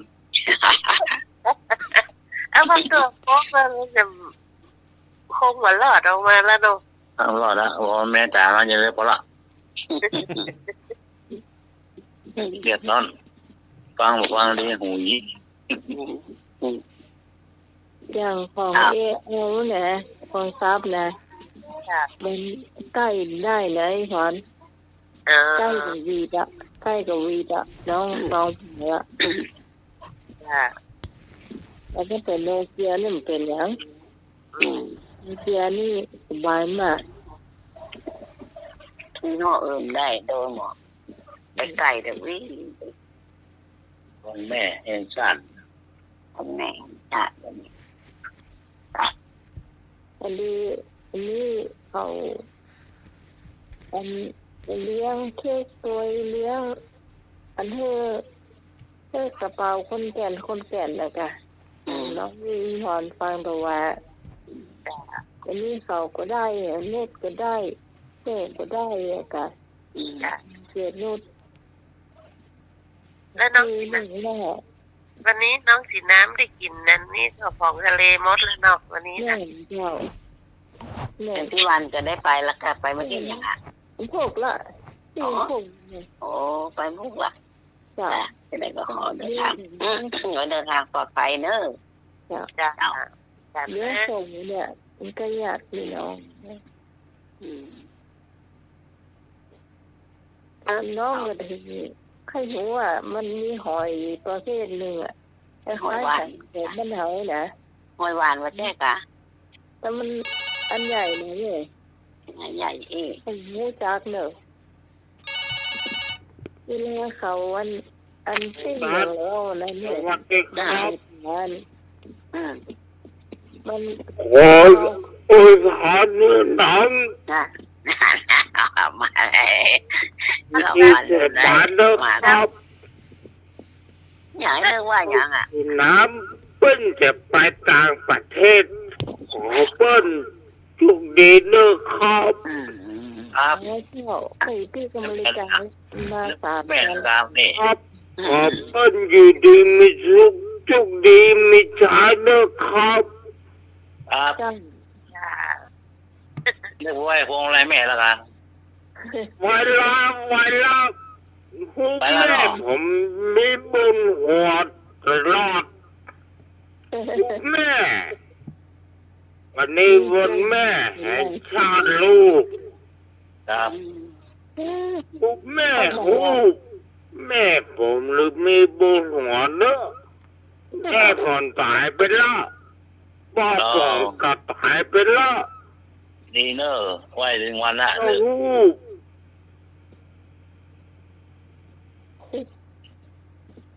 เจ้าขอบคุณนะแม่สั่ง ได้ยักษ์หินเนี่ยว่าก่อนได้ยักษ์หินเนี่ยว่า โอ้แต่วันพูดถึงยาจีนเนี่ยตั้งแต่มา2ค่ะตู้ใกล้หน่อยเที่ยวมาแล้วแต่อันต้องมากันเนาะว่าอันนี้ว่ากันเลยเนาะ ครับ ก็เลยเนาะก็ได้โอกันตั้งแต่เจ้ามาเมื่อตอนค่ะเนาะสักเสียงฝ่ายนั่นแหละก็เลยก็ได้โอตึกการนะวัน ของแม่ก็เลยต้องวาง เสียงน้ำไหมค่อยเนาะ ฮะเสียงก็ เสียงน้ำไหมค่อย จ้ะยัง ได้ยินชัดรู้ได้ยินจะดังเหรอ อ๋อ ตัว จะดังเหรอ หมูลูกดังกับวิทยุก็ดัง อืม อืม ดังที่อยู่ดังจ้ะ มันขึ้นบันทึกเสียงมันขึ้นมาน้อย จ้ะ มันขึ้นมาน้อย แต่ก็ดังดีแล้วแม่ชัดอยู่ อืม ไม่วุ้นอยากกินอย่างนี้ครับ วันนี้เมียเก่งอย่างเจ้า แม่อยากกินยำไก่ไก่เมืองหมกยำใส่เห็ดจะใจพริกหนุ่มแล้วพริกดำนะเอาพริกหนุ่มจีเจ้าพริกด้วยไก่ดิบดิบแดงๆป้องสุดเสียปนกันน่ะเจ้าไก่เมืองสักตัวเดียวกับแป้งนี่นะตัวน้อยเดียว100 ไป60 70ไปนะไก่น้อยแล้วไปไม่เชื่อมันค่อยมีเนาะ จ้า เมืองแต่ๆนะ จ้าจริงเขาไม่มีไก่ที่คุณสองทางน่ะไอ้ต้ม มีที่เขาขายในกาดนะ จ้า แต่หมูมันนอกแต่นี่หมูลำปางก็จะเอามาขายในกาดนี่นะ จ้า ตัว100 ปลายเหมือนกันนะเจ้าอันนี้จิ้มหนักหน่อยแล้วไปก็จิ้มมันเคยมีด่ะไม่ใช่กระดูกอันนี้ตัวใหญ่หน่อยจิ้มมีหนักหน่อยไก่มาสวนเนาะมาล้างมาใส่คนใส่อย่างมันเรียบร้อยเจ้าล้างเรียบร้อยตั้งหม้อเนาะตั้งหม้อจากไข่ใบมะกรูดรักข่าก็ใส่ต้มเดือดจะบอกก็ไก่ลงไปต้มเลยเนาะต้มไก่ละบ้านอันนี้เราก็มาปรุงน้ำพริกเนาะเอาพริกมาจีกับขี้แกนเบียร์7 แกน 9 แกนได้แต่มักเผ็ดก็ใจนักหน่อยจะ9 แกนไก่ตัวเนาะไก่เป็นตัว9 แกนเลยพอดีจีเจ็บไม้ก็จีถ้ามีที่จีก็เอาคั่วในหม้อขางเนาะเจ้าคั่วในหม้อขางเป็นหอมบัวหอมเตรียมคั่วแล้วก็คั่วเรียบร้อยสุกละก็เตรียมเอาออกไว้อันนี้เอาแคนกับอันดีปีมาเอา2 อย่างเนี่ยเอามาคั่วดีปีถ้าเม็ดใหญ่ก็หักไข่กำหัก2-3 ตีนเอาคั่วดีปีก่อนมันเม็ดใหญ่มันนานแหมคั่วดีปีก่อนเสร็จแล้วก็คั่วบะแคนใส่เป็นนักหน่อยมันหอมเจ้าคั่วหอมแล้วก็เอาออกไปจำกะปิเนี่ยต้มด้วยไก่ให้ละอาเสเมกต้มด้วยไก่ให้ละเอาต้มมาตำตัวน้ำพริกละกันน้ำพริกเนี่ยเราก็ตำหอมตำพริกตำมะแคนตำดีปีจ้ะร้อยตำเรียพริกเรียบร้อยไปละนี่ไก่สุกละตักไก่ออกมาโอ้แม่ว่าจะใส่เห็ดตัวนะชอบใส่เห็ดนางฟ้าลำดีเจ้าเห็ดก็สูตรหน่อยตักไก่ออกมาตักเห็ดออกมาเจ้าไก่ออกมาเย็นนะบ่ก็ฉีกไก่ออกเป็นอันฉีกนิดหน่อยต้องให้ย่อยล้ำเนาะกระดูกก็เป็นตะอันใส่ตึงอันนั่นหักเนี่ยกระดูกกระเดี่ยวมันหัวมันคอมันอย่างมันจีนมันเรียบร้อยแล้วเห็ดนะก็เอามาซอยก็ได้ถ้ามันอันใหญ่ซอยหน่อยเจ้ามารวมกันแล้วก็เข้าในหม้อตั้งไฟเดือดทำไมก่อนเดือดแล้วบอกว่าก่อนน้ำพริกก็ใส่เราไม่ต้องคั่วแล้วนะมันมาคั่วละเจ้าพริกก็ใส่นี่ก็มาเตรียมพักมันเนาะผักไผ่หอมด้วนต้นหอมป้อมผักชีฝรั่งเนาะนะเจ้าก็ใส่ผงนัวให้หน่อยจิ้มก็จางอย่างก็เติมเติมเกลือก็น้ำปลาก็ที่ใส่เกลือดีกว่าเนาะปลามันเกลือเจ้า กินไปมันต้องใส่น้ำหนักเนาะ5 มิลลิเนี่ยเนาะตักกินจับแล้วบ่ตักใส่ถ้วยเลยแปดกระลุ่มแล้วกันนี่ข้อหนึ่งต้องกินข้อหนึ่งเนาะเปิงเนาะจะละอยากกินไก่สุกแล้วกินแล้วเจ้าลุงพรไปอย่างขนมกะแล้วเราจะเข้า ยังมีเสื้อจ้าท่านอยากกันนี่ เป็น อยา ข ก นม นี่วันนี้ลูกสาวจะกินขั้วนอเจ้านอ โอ้ ไร่ หมอนอไร่โล50 บาทแม่ ก็เป็นอย่างนี้หมอ จ้า ที่นี่40ดูจังไหมนะ40 บาทเจ้า ปุ้นเป็น ถ้านอนนี่40มันเป็นนอหำอย่างหนึ่งจ้ะ มันนอป่ายเนาะ จ้ะนอนะจำอย่างหนึ่งจะขั้วนอให้กันจะกินนอนี่นะว่ามันว่านอไร่มันว่านอเหลืองอ่ะมันว่าน อเหลืองเอง จ้ะนอเหลืองเนี่ยโอ้อยากพอคั่วแล้วก็ใส่กล่องนี่นะเพจส่งไว้นี่จ้ะ โอ้ยมีอยู่ไหน อยู่พัทยาเจ้า โอ้ในกล่องนี่ได้นะ กล่องโฟมนั่นน่ะจ้ะอันที่มัน ส่งทางไหนอ่ะ จะ ส่งทางเคอรี่ส่ง2 วันก่อน เคอรี่มาใจส่งพรชัยแอร์เจ้าอยู่ได้ อ๋อยังแฟนหน่อยวันเดียว ว่าที่แม่กดหินว่าแม่ เจ้า เหมือนน้องสาวไปส่งจอกนี่กันคืนเดียวก็ถึง เมื่อคืนเมื่อเช้าก็ถึงว่าจ้ะ แล้วก็ถึงละจ้ะ เจ้า พี่แอนเขาก็เอานอมาเนาะมาไล่มากับแยะเปลือกมันออกจากก่อนจากปากมันออกเนาะแล้วก็ตักที่โคนนะที่มันนี่นะตัก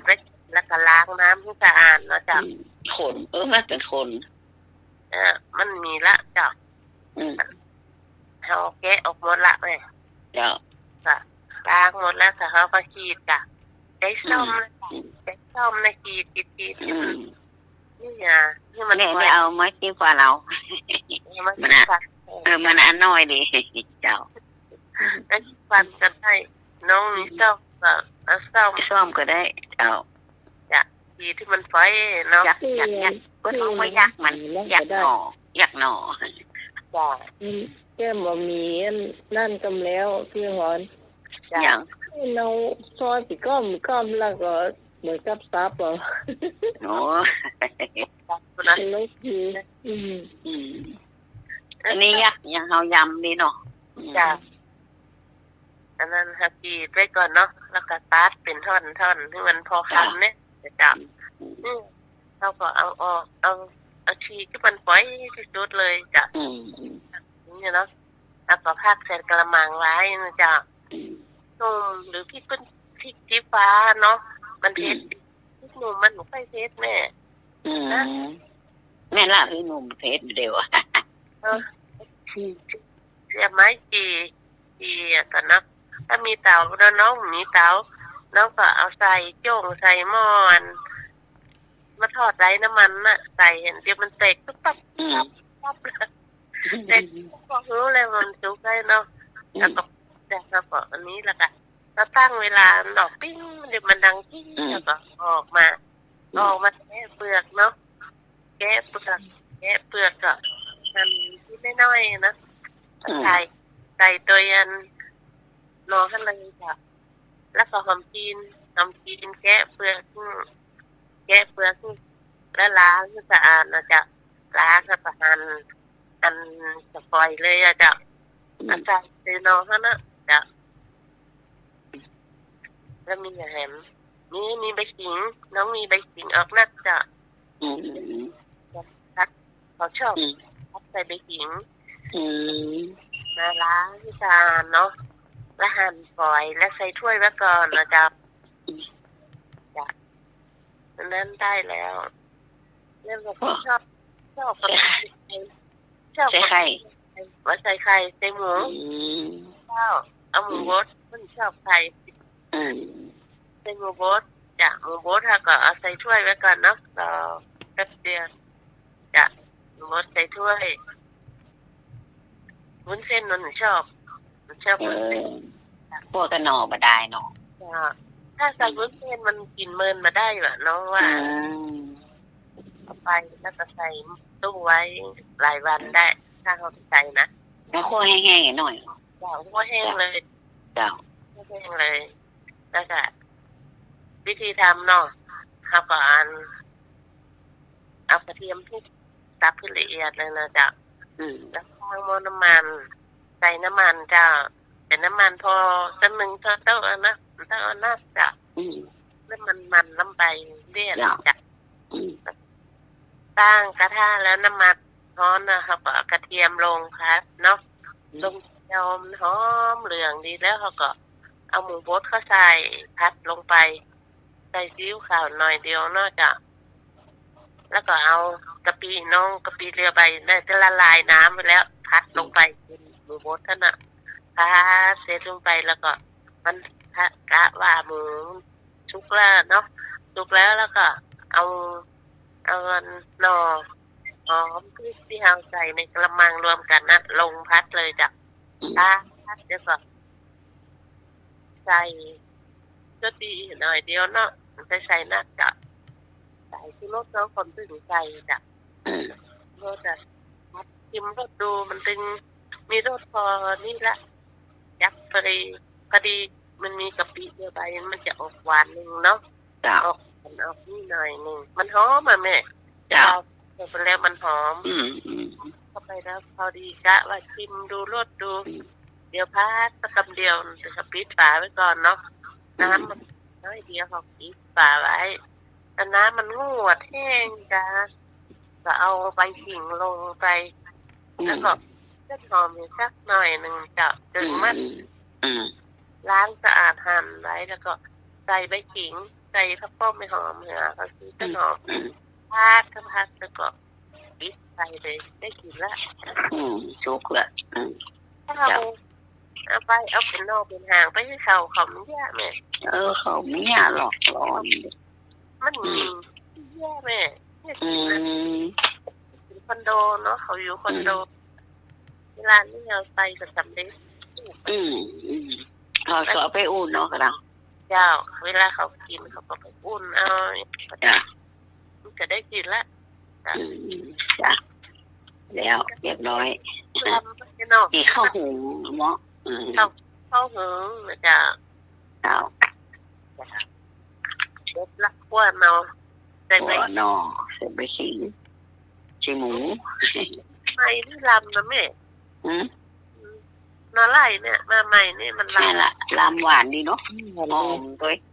หอมหวานจ้ะกินกับน้ำปูกับหม้อว่าทอดน้ำพริกน้ำปูนะน้องสาวนี่นะเวลาแกเนี่ยเนี่ยไม่ใช่ใจกะปิไม่ต้องกระลำไหนหรอเนี่ยจ้ะกะปิผมไม่ใส่นะใส่ลูกอันนี้สนใจกะปิแต่ลูกชอบเนี่ยไม่ใส่นี่หน่อยมันหอมไม่หรอมันว่านะสนใจอันนี้ก็ที่คนมากเนาะจ้ะอันนี้กินหันใส่กะปิสักเดียวแล้วก็ใส่พัดกับตัวมาพัดก็ใส่ซื้อโคกมาเห็นจ้ะซื้อโคกมาเนาะเป็นเงินใช้หมอกกันที่ปีเก่าต้น5 ปีใหม่นี่ซื้อโคกตอนนี้ถ้าทีนี้ใช้ไปสักเตือ2 เตือแล้วก็ล้างไว้ทีนี้จะเจ้าก็โคกได้ละแกนมาไม่ได้นั่นเพราะว่าคนตีคนต่างมาไว้รวมกันโน่แล้วก็ให้แกนเลยเข้าถึงแต่โคกแม่มาต่ำอ่ะแกนนี้แกนหายไปในหมู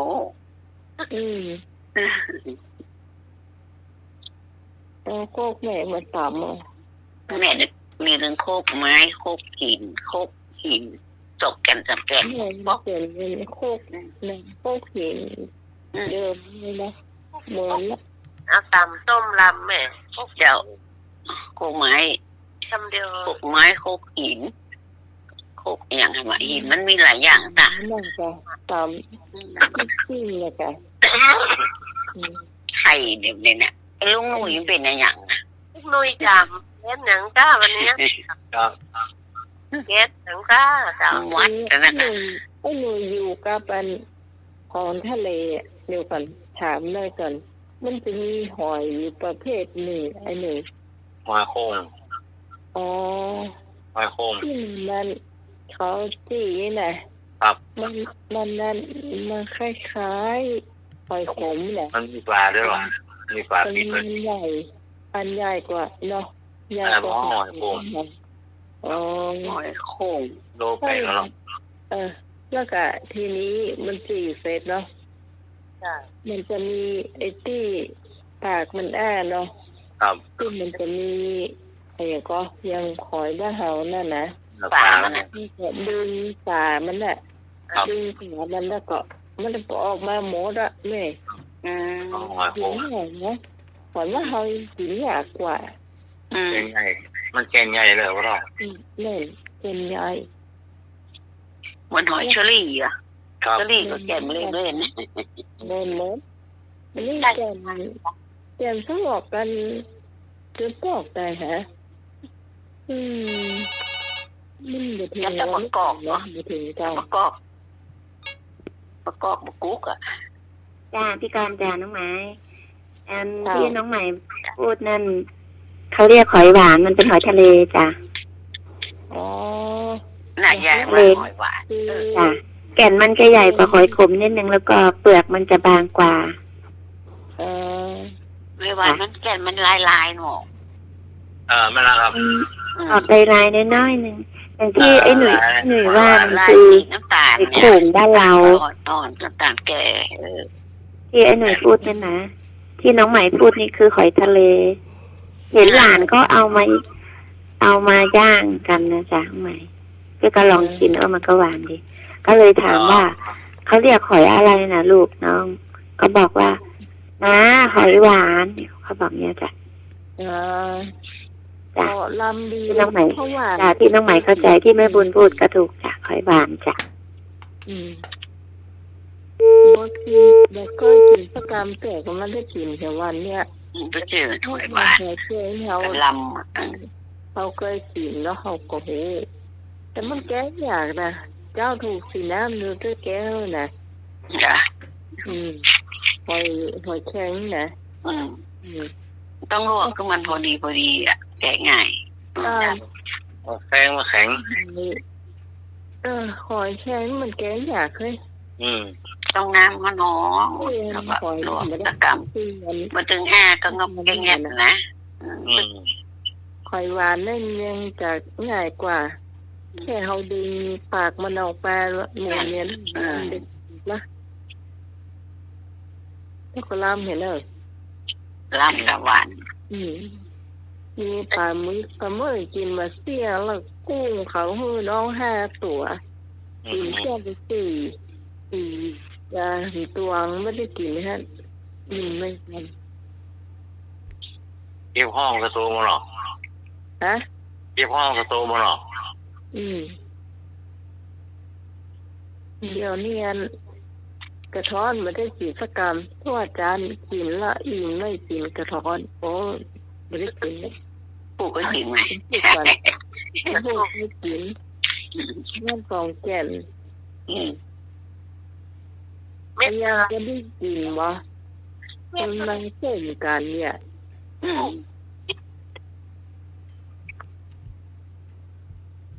เค้กนะปิดท้ายด้วยเค้กแม่เจ้าไหนหน่อยวะ เป็นหรอ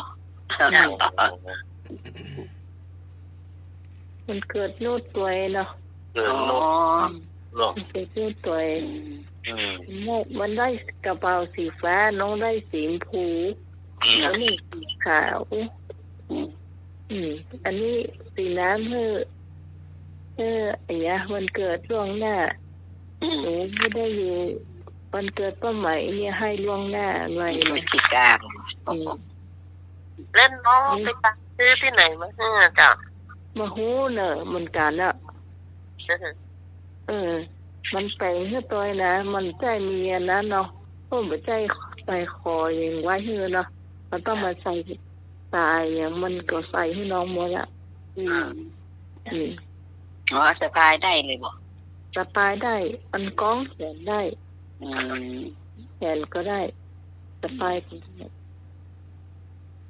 โอ้มันใส่โทรศัพท์อย่างได้จะตีอะ อืม มันเป็นกระเป๋าหนังไง อืม น้องผมมีนะ แสดงว่าซื้อลูกปูนมาแล้วกะ น้องก็ต้องมียอมภาพเลยว่ากระเป๋าแบบนี้มันเกิดใจ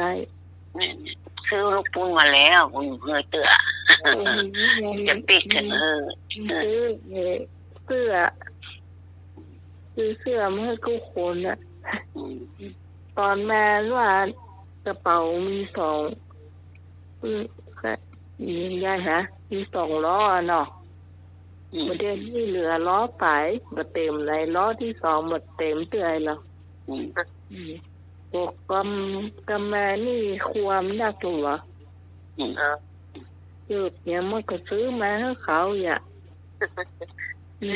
เอามาเนาะวางนี่เสื้อนี่แจกแทบทุกคนอะทั้งที่ตามปุ้นกับไทยแปลงนะเนาะ แป้งอยู่อ่ะเป็นนางก็แป้ง เจ้าน้องนี่ได้สีหวานถูกใจพี่ชอบ รู้หรอต่อสิ่งที่น้องหนูไม่เคยเห็นป้าไหมสะพายกระเป๋าแบบนี้อะไรนะ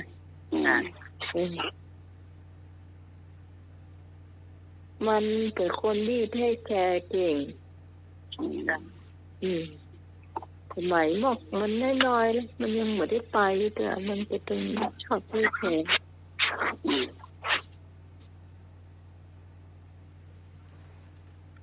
ไปกินข้าวที่อื่นนี่นะ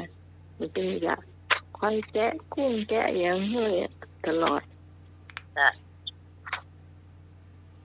เดี๋ยวเอาลวกละเอาแกะกุ้งนะเอาซ่อม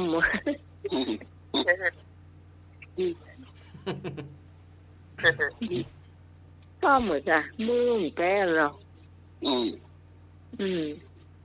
มันวันนี้ผมแกะมันเหมือนใช้กุ้งไทเกอร์เหรอพี่พันน่าแกะได้คนเดียวได้ถ้ากุ้งนั้นทำได้ ตัวใหญ่อ่ะ มีจากนั่นนะเขาใจมีดเนาะมีกุ้งนี่เขาแก้ได้อยู่ น้องสีน้ำได้กินกุ้งลายเสือแล้วบออะไร ได้กินแล้วเจ้าได้กินมันก็เต็มใจแล้วค่ะมาอันนั้นมาถึงก็เลี้ยงแล้วหรอกจะไงนี่ก็เลี้ยงหัน ปีกก็เลี้ยงแถมรอบ แต่ว่าก็ไปหาพระอาจารย์หรอกแม่ไปส่งอ่ะ เจ้าแม่นอาจารย์ว่าลืมมาพักหื้อเหรอไปว่าใส่หินตะว่า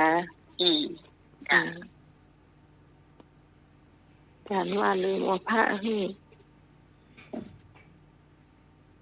มี2 วัดแต่ที่แกจะไปนะไม่รู้ว่าสนิทที่นะ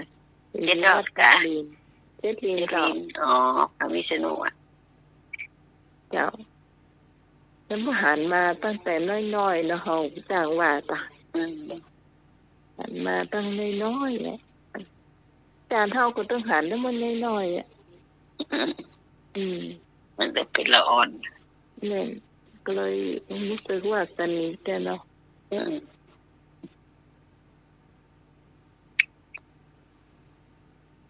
นี่ขายมีเจียวพวกนี้นี่เจ้าอันว่าข้ามาค่ะสมาก่อนนะฟังสมาก่อนจ้าเอาตะกี้ก็ได้เหรอไปงานศพอ่ะ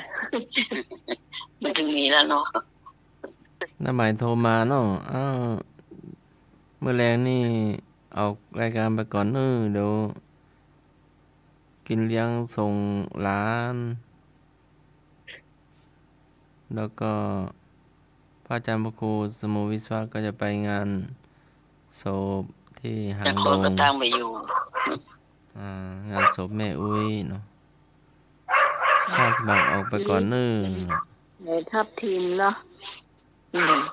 พอดีอาจารย์ก็บอก อายุ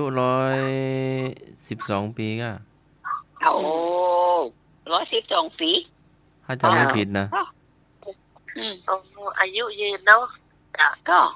112 ปีก็เคยได้ยิน ไอ้เลยแม่ทัพทีมอ่ะ อ๋อ แม่ของแม่ทัพทีม ครับ เราขึ้นเป็นไซอาจารย์ว่า อ๋อ ทีนี้อันไป สักพักหลานอาจารย์เรียกหน่อยนิมนต์ไปเป็นเพื่อนอาจารย์พระครูก็เลยได้ตัวไปเดี๋ยวจัดรายการอยู่ไม่เป็นไรเดี๋ยวมาเนาะ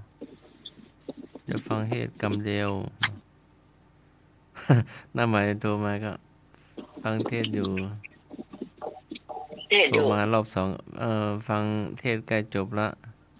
โทรมารอบ3พระอาจารย์นั่นสวดธรรมะสังเวชก็ก็แล้วเด้อ แต่สวดเตหิตุปัฏฐโยตอนท้ายน่ะแต่ตอนแรกเห็นสวดโอ้แสนสงสารแด่ท่านผู้ตายนะ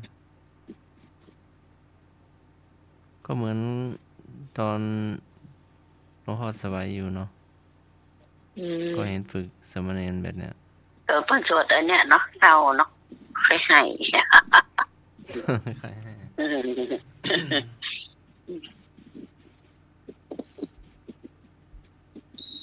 ก็อาจารย์ว่าบอกให้อาจารย์สมัครเข้ารายการคนเดียวเลยอ่ะ ไปดูกัน จ้างว่าอาจารย์จ้างยวนมา60 ปีต้องจ่ายเนาะน้องขิงว่า ไม่รู้มาไปเถอะค่ะ น้องขิงว่าโอ้ยายทำไมหายไปไหนทำไมบอกกับวันนี้วะ ก็ว่ายายก็ขี้ได้ยินเสียงเพลงมันหายไปไหนน้องผมบอกฉันก่อนนี้เนาะว่าน้องไม่เข้าเสืออาจารย์คงจะคิดว่ามาเข้าง่ายๆเนาะเลยดึงท่านสมาธิไปตัว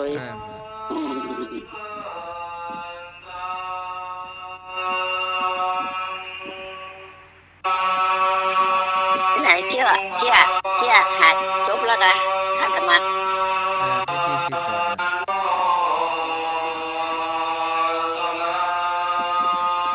จบไปเรื่องเดียวอ่ะเจ้า นี่เหรอเปิดนี่เหรอเ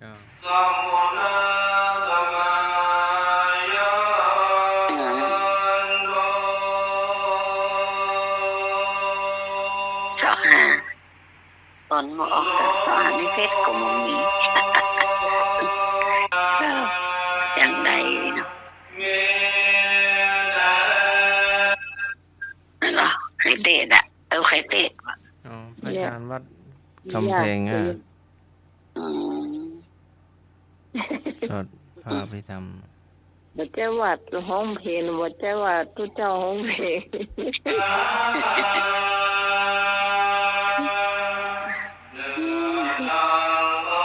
คนเปิดตัวอย่างให้ฟังเคยได้ยินไปวัดคนเตะเป็นพนานาถือคนตายยัง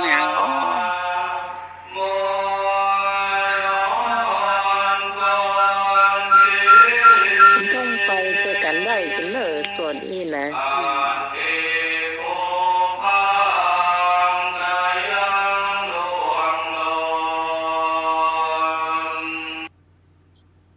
คืนสุดท้ายแล้วก็คืนสุดท้ายผูกไปแล้ว ต้องก็บอกว่ากวางไปโลแหละอาจารย์ว่ากวางไปแต่คือ แต่พระอาจารย์ก็สวดไปตัวกันเนาะพร้อมเพรียงกันเนาะไม่ใช่บ่ได้สวดไปคนละทางเนาะ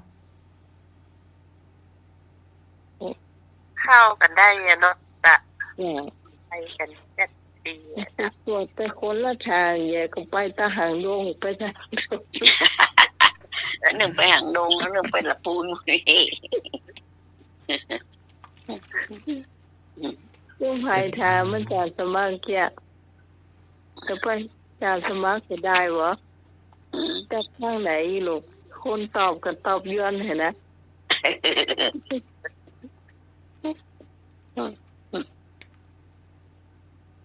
ไปทางไหนก็ไปทางเก่าเนี่ยวะไปทางไหนไปตามที่เขามาเนี่ย ทางไหนก็ไปทางนั้นไปทางใดก็ปีทางนั้น ไปทางพวกเพื่อนสายไม่ ไม่บุญเจ้ามีหรอ ฮะ เจ้าไม่บุญมีหรอ นี่กันมีเรื่องหนึ่งอันนั้น สมัครแล้วหรอ สมัครจบแล้วเนาะแม่เรื่องหนึ่ง เรื่องเดียวอ่ะจะสมัคร ท่านสมัครนะ มีอยู่ไหมล่ะฟังหูเรื่องแล้วเรื่องของท่านสมัครไปเกี่ย มีหรอมีมาหมดเลย มีลืมไปละ เฮ้ย 2-3 เรื่องลื เรื่อง ม ไหน ฮะ ลูกนี่ไป2-3เรื่องมันลืมว่ะ เดี๋ยวลุงหน่อยเล่ากันเดี๋ยวนึกได้ก่อนเนาะ แม่เล่าก่อนเนาะ ไม่บุญไม่บุญ ในเรื่องเดียวไม่ได้จะมีอันบ้านหลังหนึ่งเนาะมีเจ้านายกับลูกน้องเนาะ ครับ เจ้านายมาก่อนบอกอันเนี่ยมันจะอันเป็ดเงินลูกน้องไปต้มแต่คนใจก็เอาไปใส่ในหม้อตั้งไฟอ่ะนะน้ำก็ไม่ใช่นะ โอ้ไม่ครับ แต่เลยเสร็จแล้วมันก็ควันบุ้งเจ้านายต้องเกิดมาถามไม่ต้องต้มเป็ดที่ไปใส่น้ำมันบอกจะใส่น้ำแล้วกลัวมันโดนหนีไปว่ะมันจะโดนหนีทั้งหนีไปอ่ะว่ะก็เลยไปใส่ว่ะเจ้านายมันเดือดเปิดไปต้มเป็ดน้ำมันไปใส่ตั้งไฟผมว่าควันบุ้งมันไหม้เป็ดถามว่าเนี่ยมันใส่น้ำต้มเป็ดว่าใส่น้ำมันจะหนีไปมั้งว่ะจบละแต่อย่าพอมีหรอก็แค่มีกับเชื่อเจ้ามันนะกะแม่กะเอากะจะไปพระบาทเป็นท่าแล้วกะไปวัดพระพุทธบาทตากผ้าเป็นท่าเลยเตรียมที่ท่าเตรียมใส่กระเป๋าเรียบร้อยเมื่อวันที่10ละทำละวันที่11มาอย่างน่ะเยือกนอนเยือกหนาวจะเป็นไข้ใช่ไหมจะเป็นไข้แล้วก็ปวดหลังนะคะใจดีนะเนี่ยใจดีนะถ้าไปกับอาการจะนักขึ้นไปเห็นเอาละไปดีกว่าโทรบอกคือเปิ้ลต้องไปจองกุฏิที่ร้านเนอร์นะเก็บเอาไปก็มากับเก็บของออกกระเป๋าใส่ตู้เหมือนเก่าแต่เดี๋ยวนี้นะเริ่มได้ไปสักครับได้ไปพูดถึงที่ขวัญเขาก็ต่อเลยเนาะ จ้ะ ยืนที่ฮอนทงแม้มา3 ทุ่มไปเนาะ ค่ะ โทรมาที่มันรับใกล้ๆหรอกมันรับเตือขณะพี่พรโทรมาเขายังไม่รับแต่เนาะคนโทรมายังไม่รับเขาจะรับได้ยังไงเนาะจะถึงรับจะต้องได้ห้าผีดีว่าเขาว่าเลขกำไปคือพี่พรทีนี้น้องก็ดักไว้เนี่ยที่จริงไอ้หนุ่ยรักฟังพี่พรอยู่เงินรักฟังก็ดักได้ดักดีอยู่ดักฟังดักดีนะมันดักฟังยินเล่าความละก่อนนะกะเสียง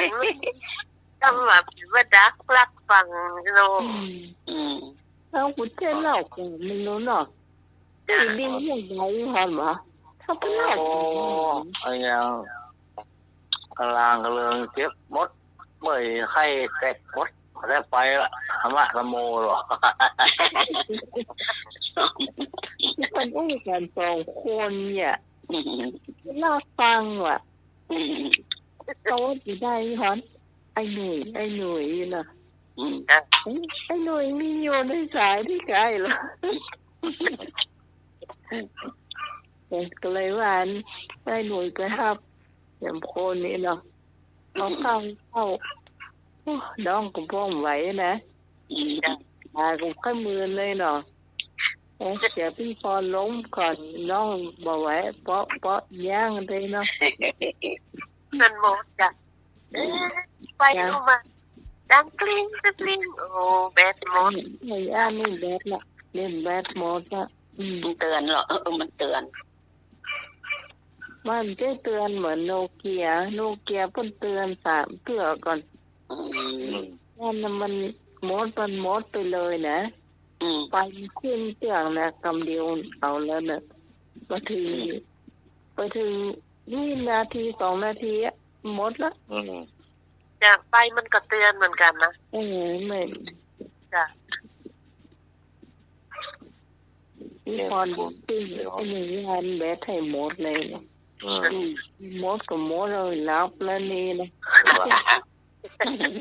ไม่ต่างให้เราก็หรอกก็มันต้องอยู่ได้ละเข้าให้อุ้มหิวเหลืองมันจะอุ้มเลยนะ ทำไมตอนพี่พรเนาะอีกอ่ะอยู่หรอกยิงหมอละ ไอ้หนุ่ยมีว่ะ เดี๋ยวไปซื้อก๋วยเตี๋ยวมันไม่แยกการเวียงใหม่หรอกนี่การเวียงใหม่ไปเจ้าซื้อก๋วยเตี๋ยวตอนน่ะก็ซื้อก๋วยเตี๋ยวนอกนี่ครับร้านเนี่ย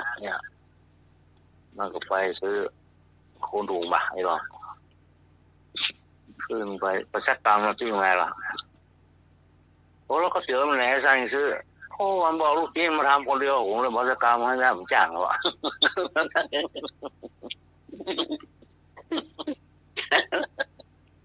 โอ้แจกที่5 ลูกชิ้นทำเองเนี่ยโอ้เราไม่ได้กินนะไงมันยากคนเดียวโอ้ยเข้าแห้งที่มือเว้ยหรอเปิ้ลมาเปิ้ลยากคนเดียวเนาะมันเปิ้ลให้มันไปใหญ่เนาะ ก็เขียนลูกชิ้นทำเองเนี่ยมันเข้าใจว่าเนี่ยคนเดียวเนาะมาบอกเพื่อน ได้กี่หน้า เขาเจอนี่มีลูกชิ้นนะเขาชิ้นมันหมีมันบอกเนี่ยคนเดียวมาทำเองหรอ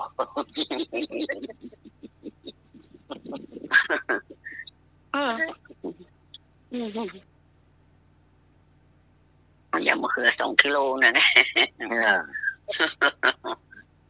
เขือยาว2 กิโลอ่ะ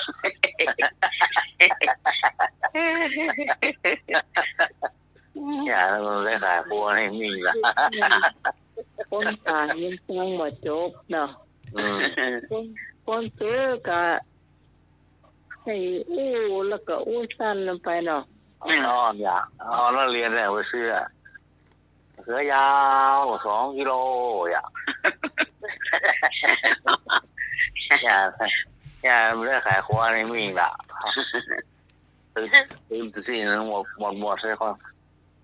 เขือบ้านนี่ก็ตัวยาว2 กิโลบ้านกูมีเนาะรู้สึกว่าน้องจะไปเล่าที่เน้นลักเตือหนึ่งแต่ว่าจะเอาแหมเลือกไปเล่าเตียนเน้นลักเห็นเตือนเขารับไปเหรอแล้วก็ตอนนะมีแล้วนะเน้นลักกอกนะกะอู้แกนี้ถ้าพี่เป็นรับนะเป็นเหล่าวันเตี้ยสกาวินะเนี่ยสิล่ะก็เตี้ยโหดอันเหล่าเตี้ยแล้วเขาชอบกันเนี่ยกันที่นูนมารับเหียจริงนะวิทยุนะเปิงเขาว่าเนาะมันกลมรับก็ดีอ่ะฟังไปไม่รับไปอ่ะรับก็โหจีง่อมเลยไปแล้วล่ะเนาะ ฟังไปฟังมารับเดียว ครับว่า นี่ลากจะเป็นน่ะยมพี่พร้อมมาเลยกันฟังไหนก็ได้อ่ะ นั่นแหละ เนี่ยก็ ซ้ำเดียวอ่ะก็เน้นลากเพิ่นหาน้อง ถ้าพร้อมแล้วมาเลยใครจะไปซื้อมาเสื้อเนอะให้โอกาสยมพี่ก่อนอีหรอถ้าฟังเสียงน้องใหม่มาตั้มมาเดียวเป็นว่ารับไปหรอลืมหน้าที่หน้าที่น้องอันถ้าน้องมีคนให้ได้โทรไปนะทางพี่พรได้ยินก็ว่าไอ้หนุ่ยได้ยินนะโทรไปเนอะโทรสามมันถ้าอย่ารับไปเนอะเป็นลายเนี่ยอะไรกันว่ามันได้เลยมันยังรักพี่คนอุ้ยเนี่ยมันชอบได้พรของคนอะคนเท่านี้อะแล้วมันมีคนเท่าไหนฮู้ช่างชอบโทรมาก่อนกลัวตายมาว่างเมื่อใดก็โทรมาได้เสือเลยโกดโทรมาเหตุก่อนเปิ้นนะคะอันนั้นดีสองอ่ะก็แค่พอร้องแดงเขาว่าอาจารย์มายงโอ้ยพระเจ้าสอนดีสองรับไห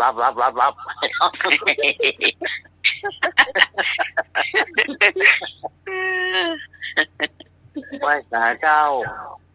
ย้อนดีสองดีสามรับ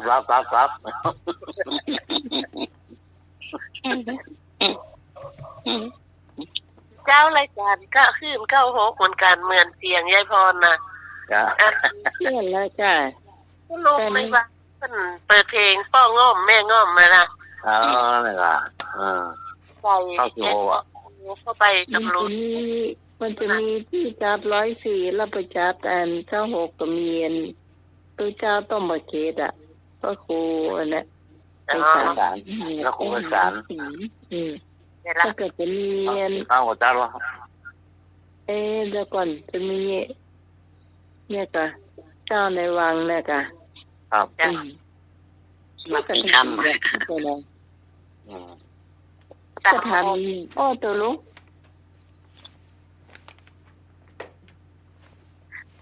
เราก็เริ่มหูต่อมเดียวว่าเพลงนั้นมันใหญ่เนาะ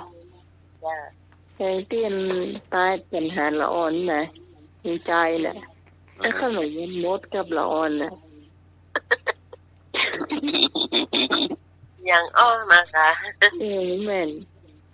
เจ้าพวกก็อย่างอ้อมาตายน่ะนะจ้ะก็มันเหมือนของเฮานี่จ้ะต้องให้ว่าเพลงนั้นมันแต่งเมื่อใดเนาะถ้าแต่งเมื่อรูนี่นะก็คือคนฟังรายการเฮาถ้าแต่งก่อนหน้าท่านเอาโหเหมือนกันนะก็ลังได้ยินนี่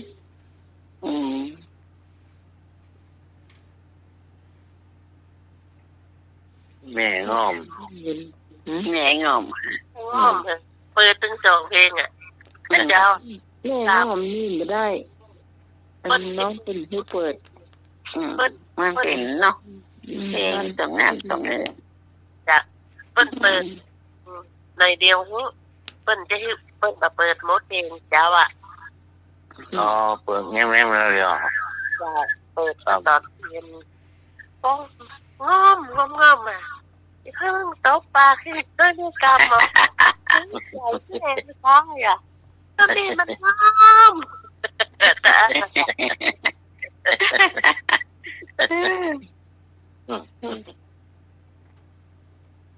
เจ้ายังพรโทรไปนะเพิ่นให้ร้องเพลงกล่อมฮ้องอ่ะแล้วก็เพิ่นเลยชื่ออันนโมตัสสะอ่ะแล้วก็นาธนาสีเนี่ยอย่ามายังพันเตเลยล่ะเจ้าเพิ่นว่าจะดีอ่ะ โมไม่ได้ฟัง จะก็ยายเสียงยายพ่อนี่เองล่ะ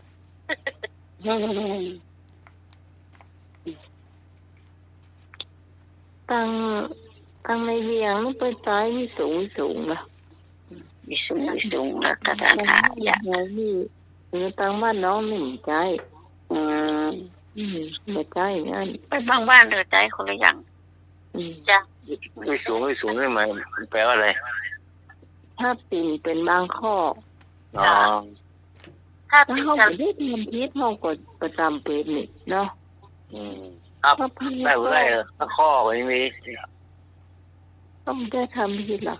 ได้สักข้อก็ยังมี บางคนข้อหนึ่งก็ไม่ได้ บางคนได้สักข้อหรอก พวกเขานี่ได้ไม่หมด เป็นบ้างว่า ครับถ้ามาโมได้กี่หยัง ห้ามประโมทอะไรกินอย่างนี้ กินอะไรที่สุดกินข้าวกับทุเรียน วิสุงแปลว่า แยกส่วนหรือแยกข้อหมายถึงขอรับศีลแยกเป็นส่วนเป็นข้อ อ๋อ อย่างก็ว่าใหม่ไม่ได้ยิน วิสุงแปลว่าส่วน แยกส่วนหรือแยกข้อหมายถึงข้อรับศีลแยกเป็นส่วนเป็นข้อเพียงข้อใดข้อหนึ่ง วิสูงเนาะ ใส่ด้วยผิดบ้องก็ เอาพ่อก็ได้จ้ะเอาครบทั้งห้าแต่ส่วนใหญ่มัน ตรงคณะทายะ ต้องรักษาเป็น5 ข้อนี่จะดีที่สุดอะเนาะ แม่น แม่น พูดกึ่งพูดกลาง หูเนี่ยข้าผ้าข้อถึงแม้เราทำพิษ1 ข้อมันก็ไม่พิษแต่มันก็แบบได้พิษเท่ากับพิษข้อเดียวนะเราเห็น4 ห้อมได้พิษเอง มันก็ต้องมีพิษของอ่ะเนาะ นี่ค่ะ ครบหมดมันก็ได้ แต่พิษนี่นะก็คือข้อ4ถ้าสมมติว่าน้องเนี่ยไม่ได้ประจุไผ่เพื่อเสี่ยงต่างนะ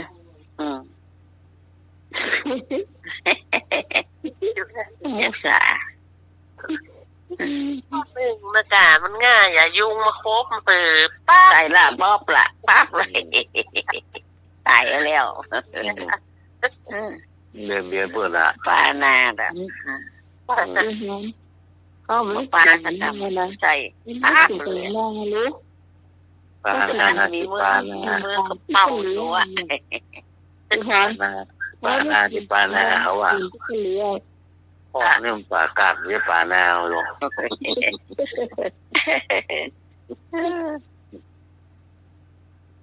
โอ้ไม่ได้แต่หรอกมันยากหรอสัตว์มันอ่ะ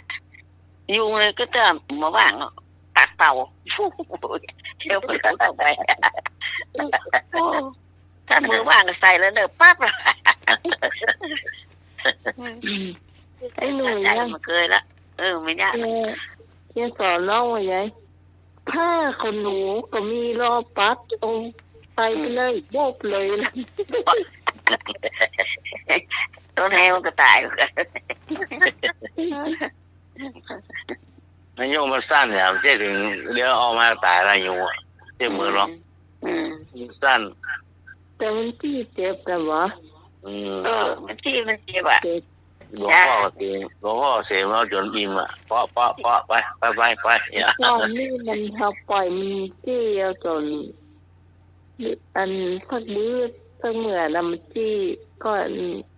ถ้ามันจะอิ่มแล้วเอาโต๊ะไปแล้วมีก็เลือดอย่างเงี้ยนะ ไม่ละ เดี๋ยวนี้ เจ็บ มัน ปอ ได้ ต้อง เล ป่อง ย ต้องป่องเลย เดี๋ยวนี้ไม่ได้ว่ามันจี้ ปุ๊บใส่ปั๊บเลย ได้ อ่ะ เลย มันหูซึกอ่ะนี่มันเดีย โน้ตมาตัวมาแล้วละได้ยินเสียงมาแล้วตายแล้วหรอละนานอยู่ลายพี่มันยี่เราตื่นอ่ะ ออกมาเดี๋ยวนักเนิ่มเดี๋ยวนะ มันละถ้าเลือดออกลำบาก ครับ ต้องระมัดระวังเรื่องยุงอ่ะ ยุงไล่ก็เสือ งานใส่ในน้ำเตี้ยสกปรกเดียวน้ำใสมันก็ใสเนอะ แม่นะโอ้ยุงลายนี่ชอบน้ำใส จ้ะ ยุงลายเมื่อวันมายุงเมื่อวันเมื่อคืนผมอยู่ อืม ยุงลาย เมื่อวาน เมื่อวันครับ โพสต์จริงเมื่อคืนเมื่อวานนะยุงอย่าง มัน ยุง และ ยุงลำคาญน่ะตัวใหญ่ๆนี่ อืม อ่า ใหญ่ยุงลายแล้วยุงป่าหรอก อืมอันนั้นไข่ใหญ่ไข่บันได ครับ ยุงลายตายไป ยุ หลาย งลายก็เสือ ยุงลายก็เสือเจ้ายังโตฮะกี่โมงเลยเนี่ย อ้าวย่าแหมเรื่อง อ่ะ แต่นี่โยก โอ้จะเต็ม เจ้าพระครูโอปอเนาะเจ้าพระครูโอปออาจารย์พระครูสมุทรเตเศษเราตื่นเจ้ามันเปิดดูเกะเอาแมวไม่ใช่หนูกำลังป้อนนมลูกอยู่เนาะ หนูพนมลูก เป็นวันแม่พอดีเนาะ อืม แม่อยู่กับลูกเนาะอ๋อ วันไหนวัน มัน นี้ นอน เจ้า ลูกมันนอนกินนมแม่มันจ้ะ เจ้าวันแม่พอดีเลย เออที่ว่า4 ตัวนะ5 ตัวนะคะ อ๋อนั่นแมวที่สำเนียงธันวาเลี้ยงน่ะ อ๋อ อันนี้หนู เจ้าอันนี้หนู อ๋อหนู ถ้าใดอยากได้น้องแมวก็บอกได้เนาะจะได้ช่วยเลี้ยง แต่นั่นหมายว่าแมว5จะดีป่ะ อืม ก็กลัว ให้ดี กลัวจะมีลูกเห็มแล้วกันเนาะ ก่อนเดี๋ยวทำ ถ้า5 ตัวก็40 ตัวนะถ้าเกิดพร้อมกันอ่ะ จะต้องทำมันอ่ะ แม่ก็เอาไปทำหมัน แต่มันเกินนักลำไปลูก ก่อนไหลออกมาโลโล 5 ตัวเฮาก็บอกใครให้ใครเอาไปเลี้ยงเหรออันนี้คือดี เอาทีละตัวยังแฟนนี่ลูกเนี่ยก็ตัวยังคนนี่นะเนาะ นี่มันออกกระโปงกับเจ๊กกันมา4 5 ตัวนะ มุกนี่อย่างนี้ อืม มุกนี่เป็นอย่างแหนมเฮ็ดได้อยู่แต่เตียว5 หมา 6คนถึงว่าในตำราหรอก ตาลาว่าอย่างห้อง แมวเกิดมา5 ตัว ก็ดีคือผ่าไปเลี้ยงอีก มันเป็นอย่างมัน ที่น้องเคยฟังนะที่อาจารย์ยอด ลองย่อๆให้ฟังดูมันเป็นจะไงมัน พอดีมันมีคนหนึ่งเนาะตู้มันแค่ได้แมว อืม มันก็เอาแมวที่ว่ามันมี5 ตัวนะเกิดมาเกิดมาตัวให้ลูกมันนะแล้วเพื่อนมันเตือนเอาไว้ว่าเพิ่นว่าเป็นดีเอามาแล้วดีเอามาถ้าเอาไปอ่ะมันคือว่าลูกมันก็ได้เป็นอย่างใจนะ อืม นี่เลี้ยงแมวมาจ่าเมินนะมันจะมีแต่เรื่องเข้ามาเลยมีแต่เรื่องนะเอาเข้าตัวคนที่เอามาฮะรถแฉลบเพราะว่าคล้ายๆหอกอย่างเงี้ยขาหักอะรถ โอ้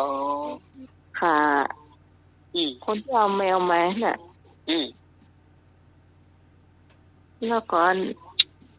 ลูกแกก็เสียใจเหมือนกันเนาะเนี่ยจะเอาไปหื้อไผ่ก็หื้อเขาเมาเลยอ่ะเป็นอย่างนี้ อืมก็ไปเรื่องนี้ไปไว้บ้านแต่กัน แล้วคุณเคยเห็นน้องไหน มันพ่อฟังอาจารย์ยอดนี่นะก็จะได้คนหูนะเรื่องกฎแห่งกรรมได้อ่ะ จ้ะมีเสือผัดเหลือง จ้ะมันมีนักขนาดเตือนน้องเหมือนรับไปนะตื่นมารับได้ตื่นกันน้องอยู่ฟังมันเป็นความรู้นักเก๋ มันขึ้น90 ปลายเนี่ย90 ปลายน้อยเนี่ยมันเป็นของอาจารย์ยอดเมื่อวานอ่ะ อ๋อนี่กะธงของมันอย่างก็เนี่ย อันเนี้ยขึ้นตะวันตกบ้านน้องเนี่ย อ๋อ ชื่ออย่างนั้นนะ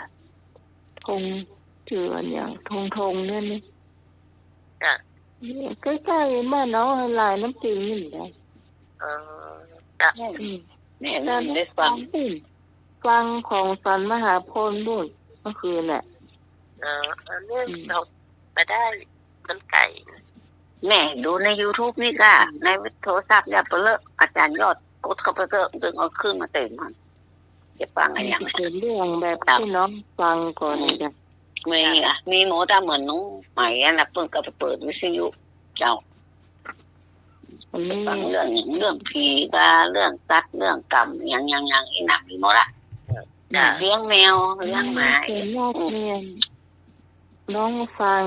เรื่องใดถ้ามันจับนี่เนี่ยน้องจะเล่าให้หนุ่ยฟังเขาจับได้เป็นเรื่องเนี่ยบางทีเราฟังนักลำไปมันก็ซับซ้อนนะ ก็มันก็เรื่องยาวเอาเรื่องสั้นๆตึกไปเยอะเอา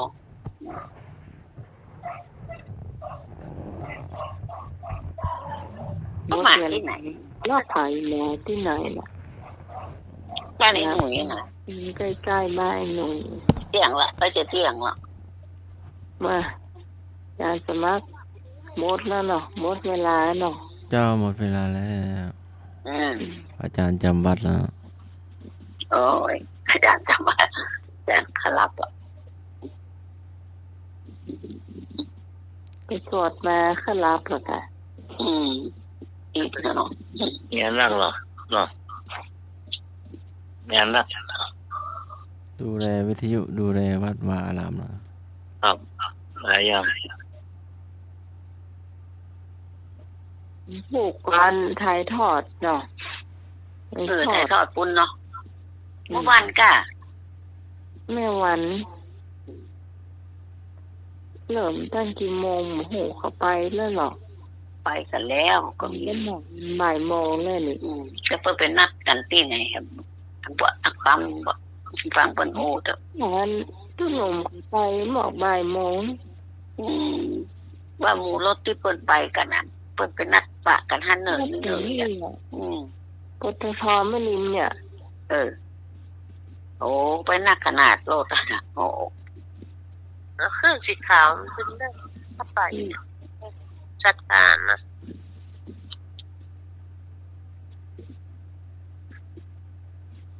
สีขาวนักแต่ว่าขึ้น140ปอนด์นักมีหมู่เฮาบักตะใด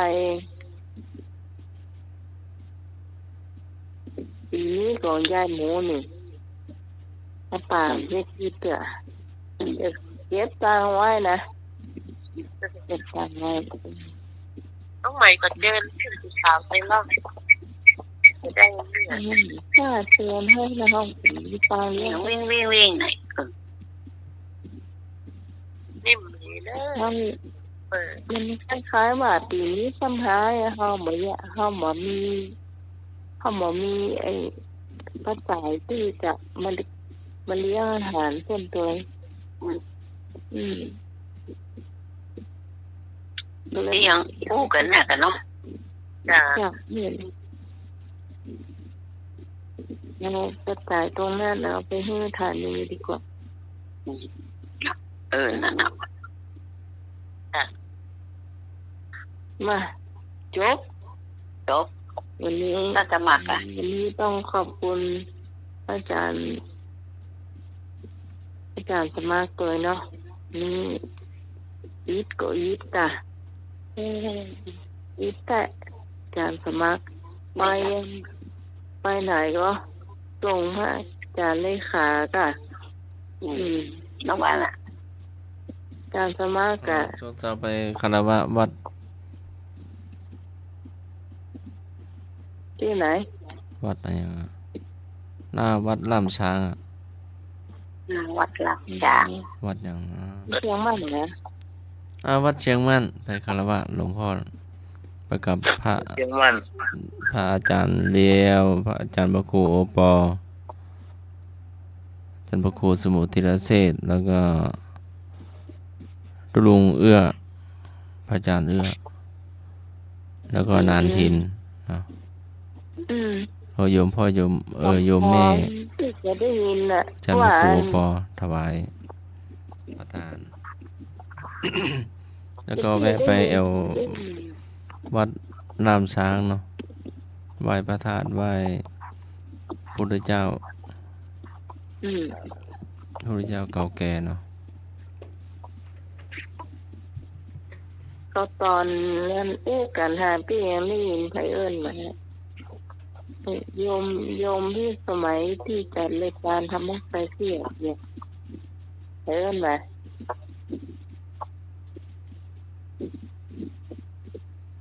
จำไม่ได้เนาะ ตอน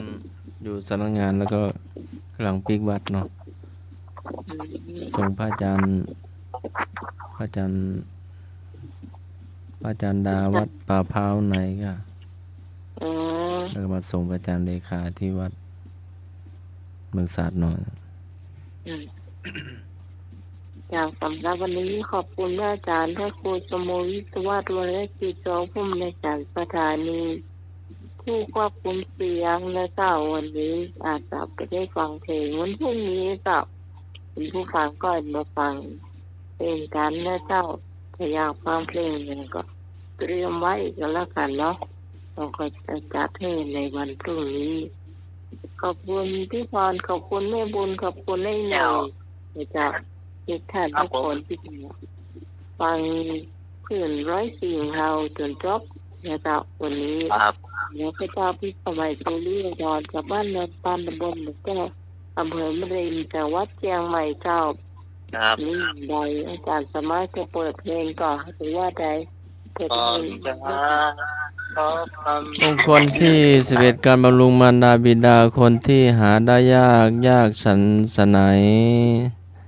เพราะว่าในโลกนี้มีเพียง2คือพ่อแม่เกิดเกล้าเราลูกต้องตอบสนองพระคุณได้บุญแรงสา ที่บอกเป็น ธุ เด็กลูก ครับสาธุ เป็น สาธุ เด็ก สาธุ ลูกจะแก่ เจ้า อำลาละเนาะอำลาทุกคนแล้วกันหรือว่าเปิดเพลงเลย เปิดเพลงเลย